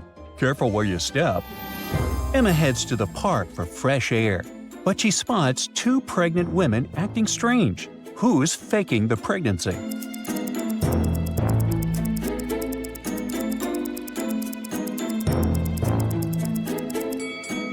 This woman has a cloth sticking out from under her blouse. She's not really pregnant, it's a fake belly. Still suspicious, Emma follows the woman to a nearby store. She watches as the woman picks out some clothes and heads to the checkout. What's she hiding? Notice anything odd?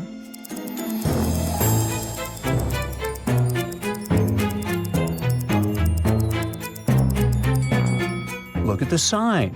She's in the priority lane. Looks like she faked her pregnancy just to skip the line and avoid waiting.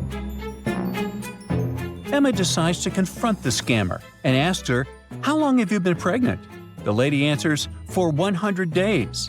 Now Emma is sure she's faking it. But why?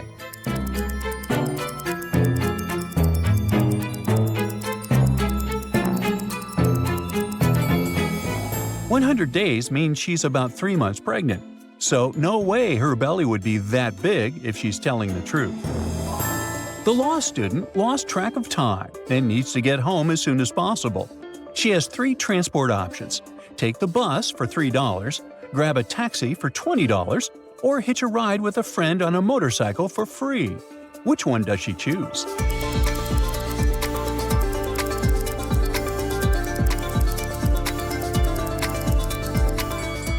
The motorcycle ride sounds tempting since it's free, but here's the catch: the tire's flat. So she wouldn't get there as quickly as she needs to. The bus is cheap too, but it'll probably take ages to get home. In the end, she decides to take the taxi. Emma needs to study for a law exam. She opens her notebook and sees that her professor left her 3 riddles to solve. If she figures them all out, she'll get extra points. Can you help her? Here's the first one. I stand for order, not for fight, but cross me wrong and you'll lose the right. What am I?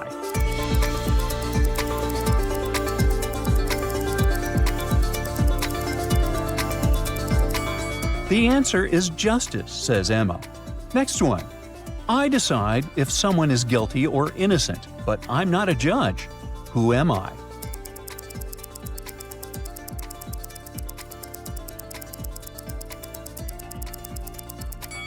Oh, that's easy. A jury. On to the last one. I saw it all, but kept no score. When asked to speak, I tell what's more. Who am I?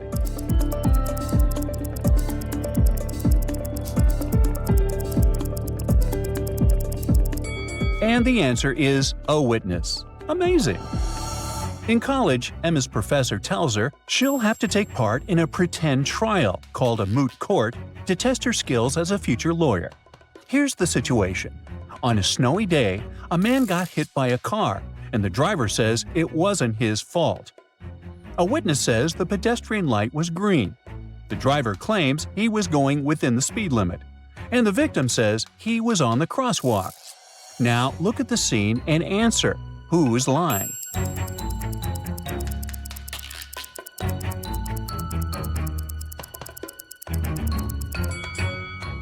The victim. The witness was telling the truth because the light was indeed green for the pedestrian. But those footprints in the snow show that the victim crossed outside the crosswalk, so it wasn't the driver's fault. The professor keeps testing Emma and suggests another situation. A lawyer goes to the house of a rich man who passed away. The will clearly states, I leave my fortune to my son Mark and my daughter Anna, with the condition that she must finish engineering school to get her share. Look at the scene and tell me, will the fortune be split between the siblings?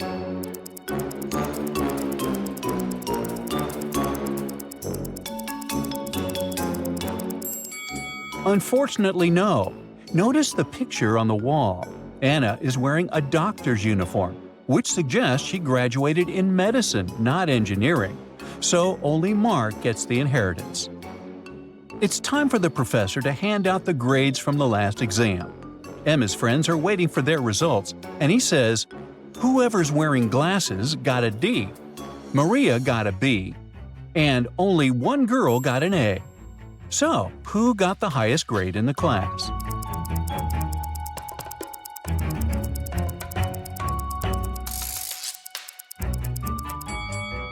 Since the ones with glasses got a D, we can rule out the first and fourth girls. Girl number 2 is wearing a necklace with the initials M, so that must be Maria, who got a B. That means the third girl must have gotten an A.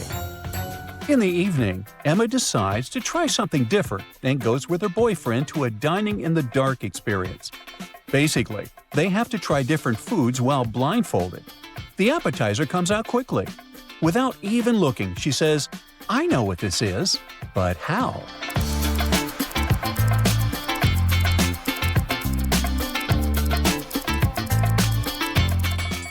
Easy. She smelled it. It's blue cheese. So, even with the cover on the plate, she could smell its strong aroma. Now, one of the customers says that while she was blindfolded, someone stole her purse. The crime happened at 7 p.m. A suspect claims it wasn't him because he had just arrived. He even shows a movie ticket as proof. Look closely at the ticket and answer, is his alibi solid?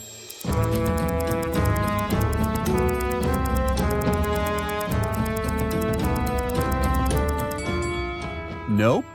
Because having a ticket doesn't prove he actually watched the movie. He could have just walked in, grabbed her purse, left early, and then gone back to the restaurant. The waiter brings the bill.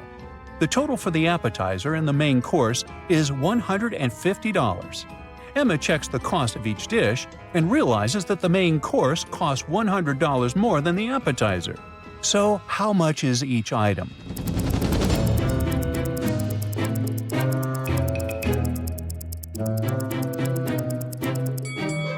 The appetizer costs $25 and the main course costs $125. Ooh, a bit pricey, isn't it? To get into her house, Emma needs to enter a 3-digit code. Since she loves playing cards, she made a password based on that. The first 2 digits are the numbers of cards in a standard deck. The last digit is the number of suits. Can you crack the code?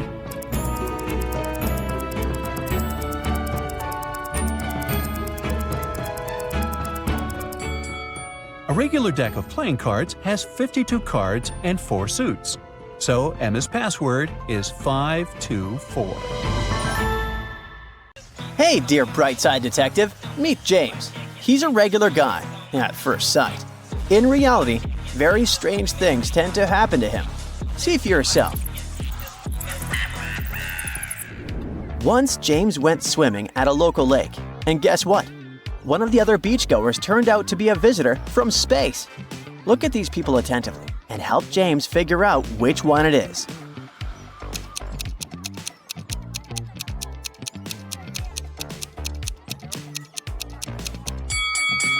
It's the guy swimming in the lake. See that tentacle? It must belong to him, which makes him an extraterrestrial visitor. So bizarre. Luckily, he turned out to be pretty chill, and James made a new exotic friend.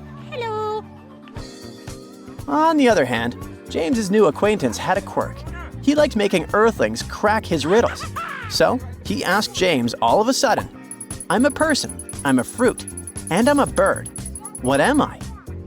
Can you help our guy find the answer?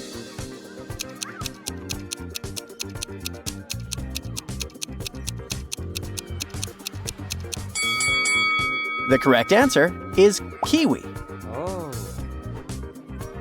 The next riddle seemed simple, but was it? It went like this. People buy me to eat, but never eat me. What am I? James actually spent quite some time trying to figure out the answer. How about you?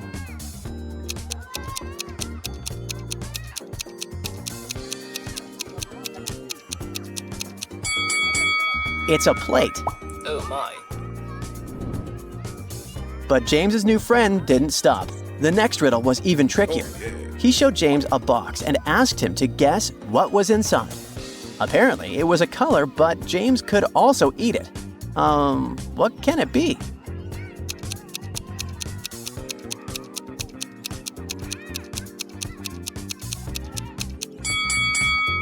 Inside the box was an orange. Luckily, James guessed correctly, so the visitor from outside the solar system gave him the fruit and let him be. Yeah. James breathed out and escaped from his weirdo of an acquaintance. He decided that after a nice swim, it was high time to go to a museum. He was looking at some pretty cool statues at the museum when suddenly he realized that one of them wasn't actually a statue. Which one was it? And how did he understand it?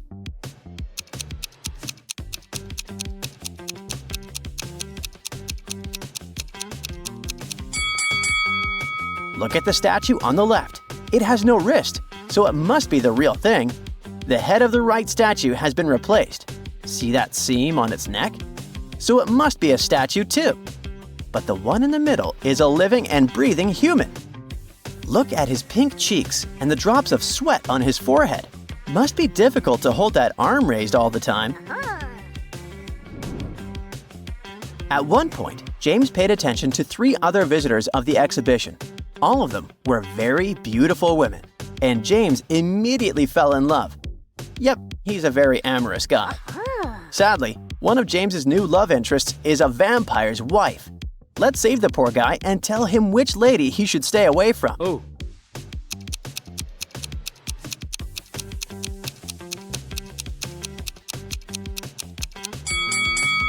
The lady on the left might just have a very pale complexion. The one on the right is probably drinking some red-colored juice or cocktail. But the woman in the middle has been bitten recently. Look at her neck. So she must be the wife. Run, James, run! After having barely avoided grave danger, James decided to relieve stress and went to the gym. Beside him, there were only 2 other visitors, 2 young ladies. The one on the left is working out, and the one on the right is taking selfies on the latest iPhone. Look at them attentively and try to figure out which of them is indeed rich and which is just a make-believe.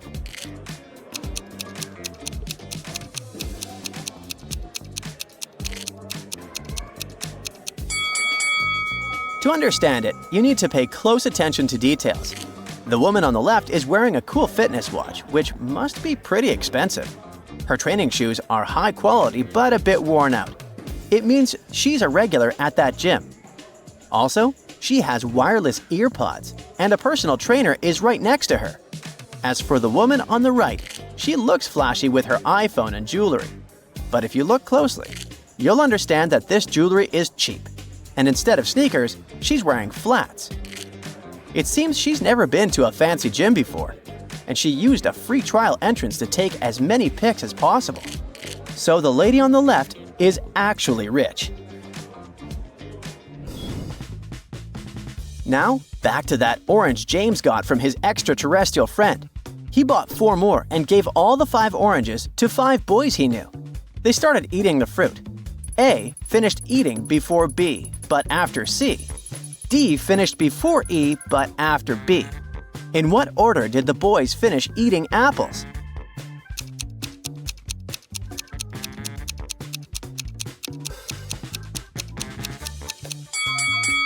C, A, B, D, E. On his way home, James noticed that his neighbor's house was on fire. He also saw a firefighter nearby, but the man was just standing there doing nothing. Why wasn't this professional helping James's neighbor? Can you figure it out?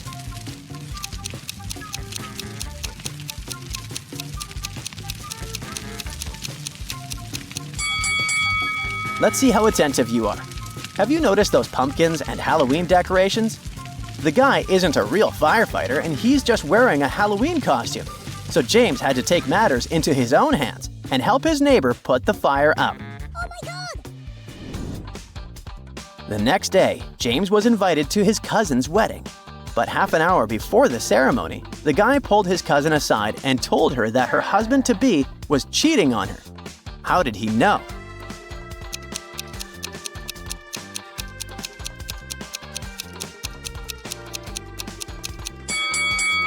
James spotted a lipstick stain on the fiancé's shirt, and the color was different from the one his cousin was wearing. Oh no! The wedding was canceled, and the fiancé got really angry. He locked James in a small room. To get out of there, the guy needed to figure out the password. It's the answer to this riddle. It can be hot, it can be cold. It can rush, and it can stay still. It can be hard, and it can slip through anything. What is it? Oh my God!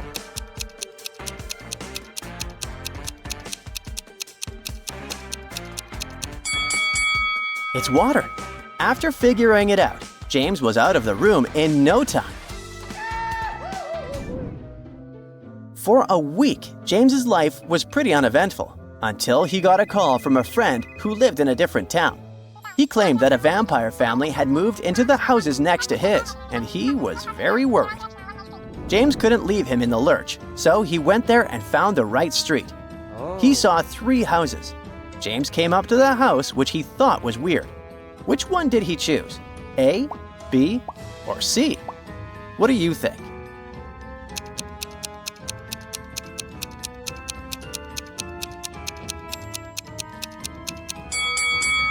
Look at the footprints. Aren't they kind of strange? They lead to and from houses A and C. But what about house B? The footprints only lead in one direction, inside. Apparently, people come in, but they never get out of there. Creepy. James decided to check the house. He rang the bell. The vampire's wife opened the door. "A human, finally!" she exclaimed. "We need your help. Someone attacked my husband. Please find out who did it." James was shocked but entered the house. He saw the vampire family. He asked them what they'd been doing during the attack. The brother said he'd been sleeping in his coffin. The son answered that he'd been cleaning his clothes and hadn't seen anything. And the wife said she'd been playing the piano. James immediately understood who had attacked the vampire. Have you figured it out?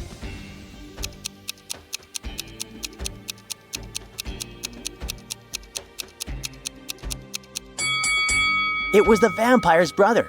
He'd said he'd been sleeping in his coffin, but this coffin is too small for him to fit inside. He's a liar. The vampire's brother got angry, but allowed James to leave. He even showed the guy where the exit was. But James saw not 1, but 3 doors. The room behind the first door was filled with dangerous, toxic gas. Behind the second door, a huge rock was hanging over the entrance. As soon as something or someone got inside, it would fall down. There was a hungry tiger waiting for its prey in the third room. Which door should James opt for?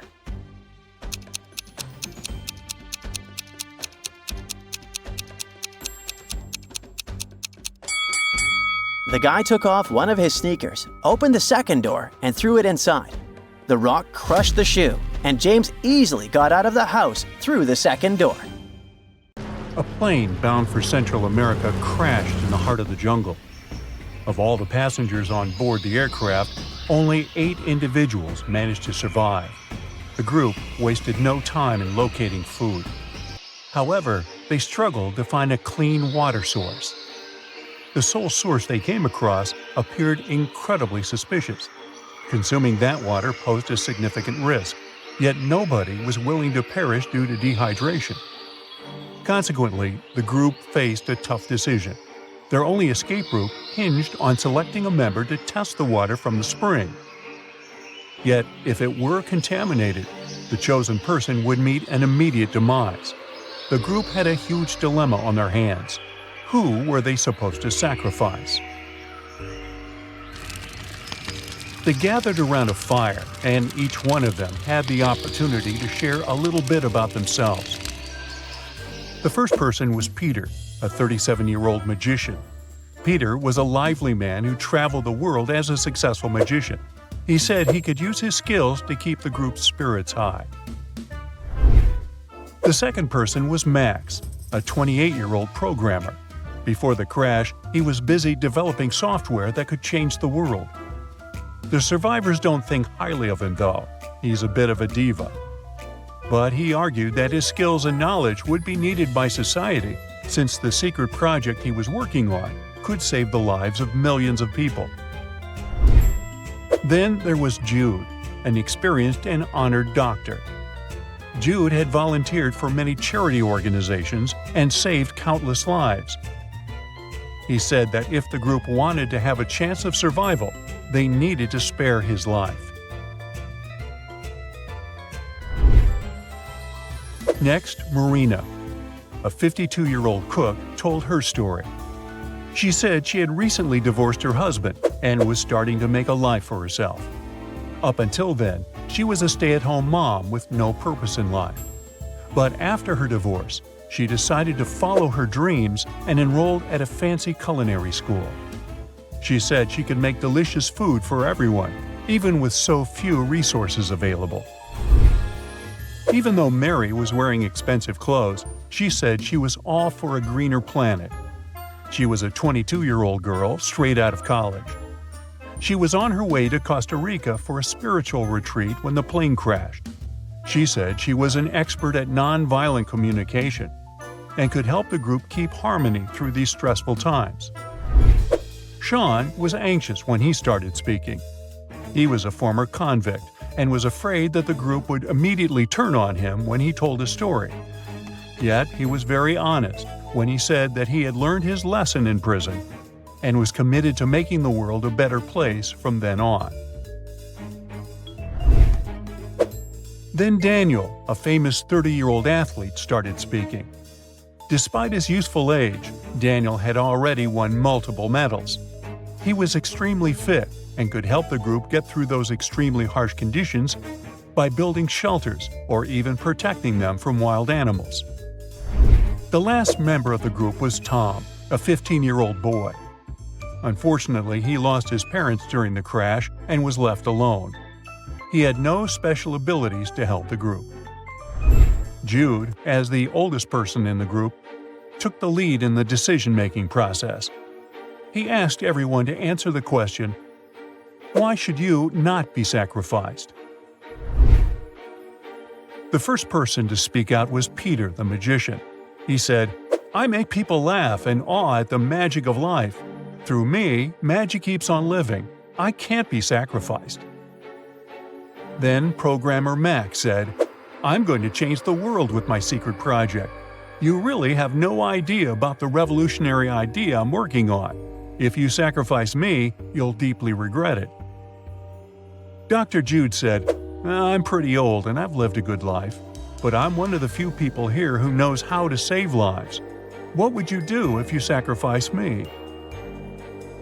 Marina the cook said, "Guys, I just recently found my purpose in life again after the divorce. I have so much to do in this world. There are so many opportunities ahead of me." Mary, the woo-woo girl, said, "There are opportunities ahead of me too. I just finished college.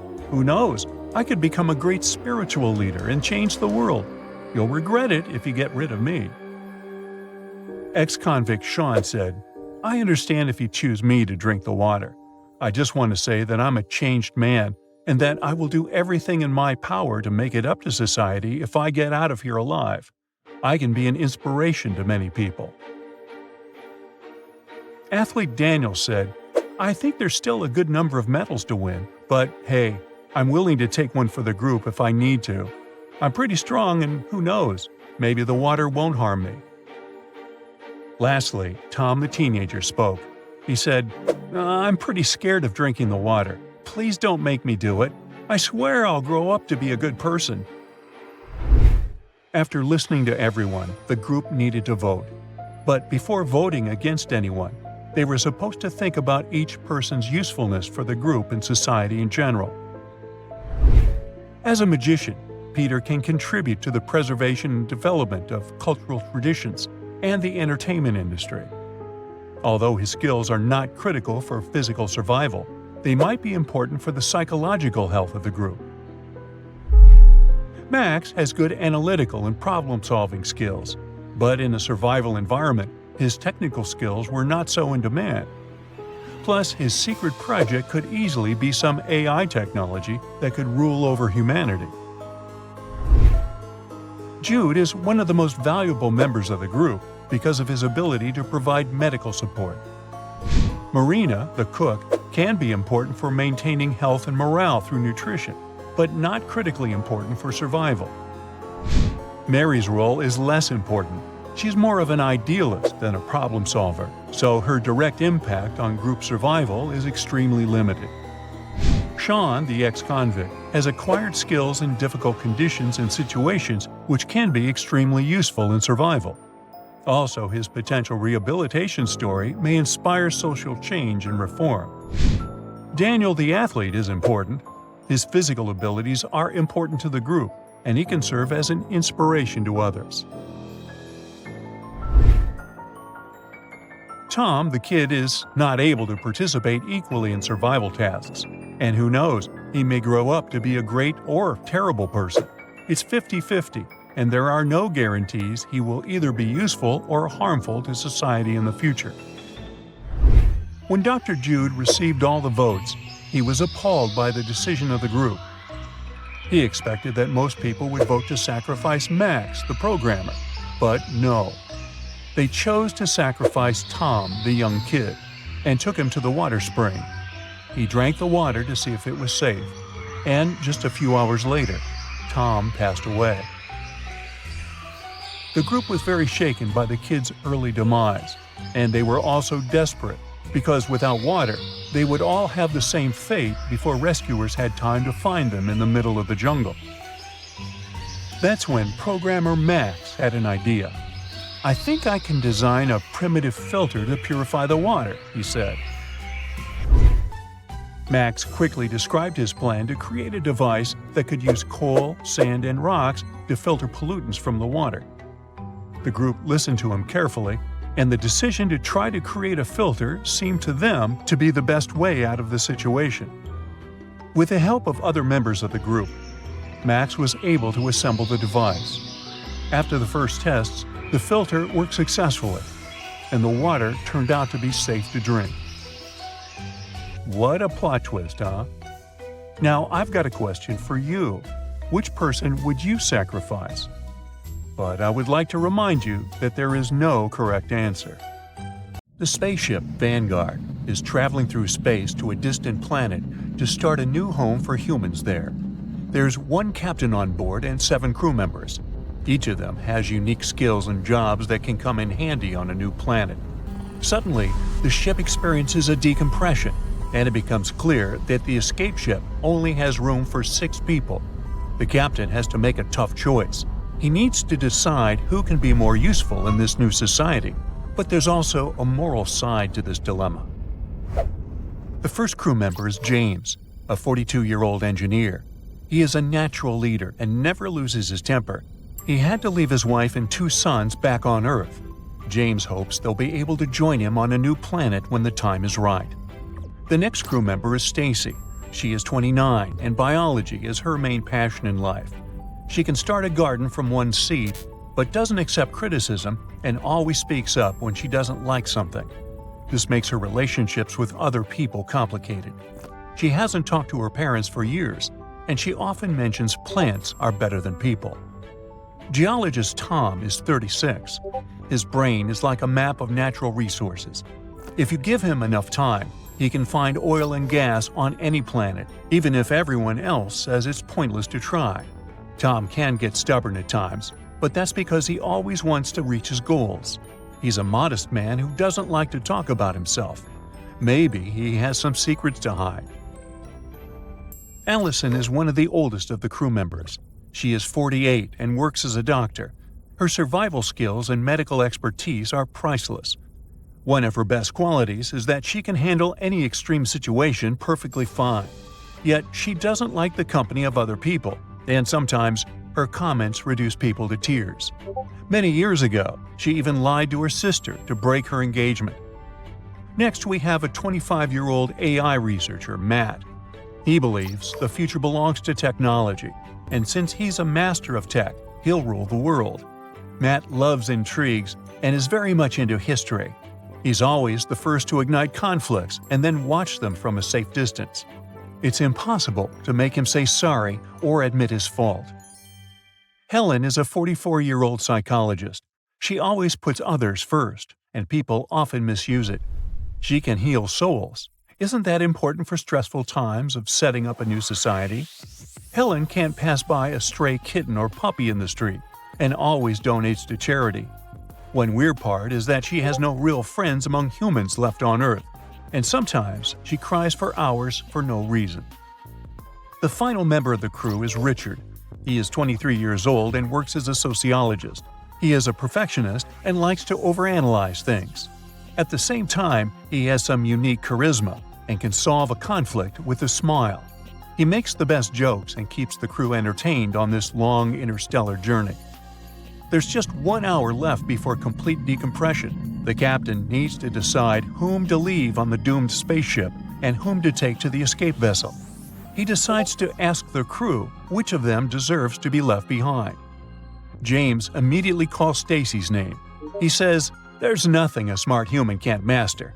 As an engineer, I'm sure I can find a way to grow some plants with the right technology. Stacy thinks plants are better than people, so let her stay alone with the plants." Stacy hesitates, but finally says, "Richard is a nice guy, can always make a good joke, but is it really the most necessary skill on an uninhabited planet in space?" She also mentions that they should definitely take Helen with them, because she's the best person Stacy has ever met. Tom sounds like he's happy someone has to be left behind.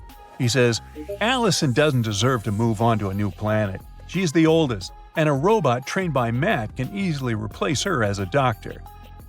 Allison refused to name anyone. She suddenly gets emotional and says she'd rather stay behind herself because others deserve to live more than she does.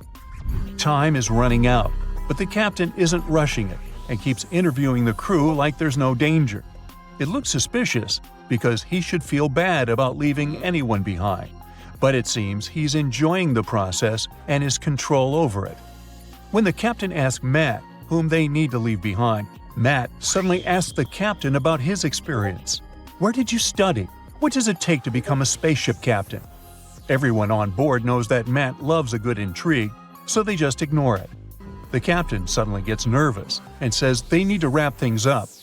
Matt starts typing something on his onboard computer. The captain asks Helen for her opinion, and she calls Stacy's name. Stacy looks completely shocked and says, "I thought Helen and I were best friends." Richard is the last one to speak. He volunteers to stay on the spaceship. "My contribution to starting a new life in space would be the smallest out of all the crew members. Please, tell my family I love them a lot." It's a heartbreaking moment for the crew. Everyone approaches Richard to say their goodbyes and thank him. The only one not joining them is Matt. The captain rushes them and says that the choice is obvious. They can go without a sociologist. Plus, he volunteered anyway. Suddenly, Matt jumps up from his computer and asks everyone to move away from the captain. "Imposter! He's an imposter!" Matt had enough time to check everything the captain told him, and it was all lies. Then he found the photo of the captain who was supposed to go on that mission, and it was not the one standing in front of them. Now it seems like the choice is obvious. The crew knows nothing about the fake captain and why he decided to lie to them and put their lives at risk. The captain goes into defensive mode and says they all have some secrets. He yells, "James, who claims to be a loving husband, fell in love with Stacy and made a move on her. They had a short affair, but then she rejected him, and that's why he called her name when asked who to eliminate." The captain knows it because he overheard James threatening Stacy to do something terrible to her if she tells anyone. James then says, "Helen manipulated Stacy using her psychological skills. The psychologist made Stacy believe they were best friends, and in reality, she was just making use of her. Tom was involved with some illegal activities in the past, and many people lost their homes because of him. That's why he doesn't like to talk about his past." Tom says, "When Allison broke her sister's engagement, she was actually engaged to Matt. Matt got on the spaceship, hoping to take revenge on her somehow. It looks like Richard is the only one without any secrets. The crew has seconds to make the choice. The captain explains, "I wanted to be on that mission in memory of my father, who was a spaceship captain. His mission failed on the way to another planet, and he didn't have a chance to evacuate. I might not have the right education to control a spaceship, but I know a lot about it from my father. He stole the real captain's ID to become part of the mission." The crew members vote and decide to leave the captain behind because he had lied to them and risked their lives for his ambitions. They can't trust him anymore, and trust is crucially important in such critical situations. Do you think they made the right decision? Let us know in the comments below.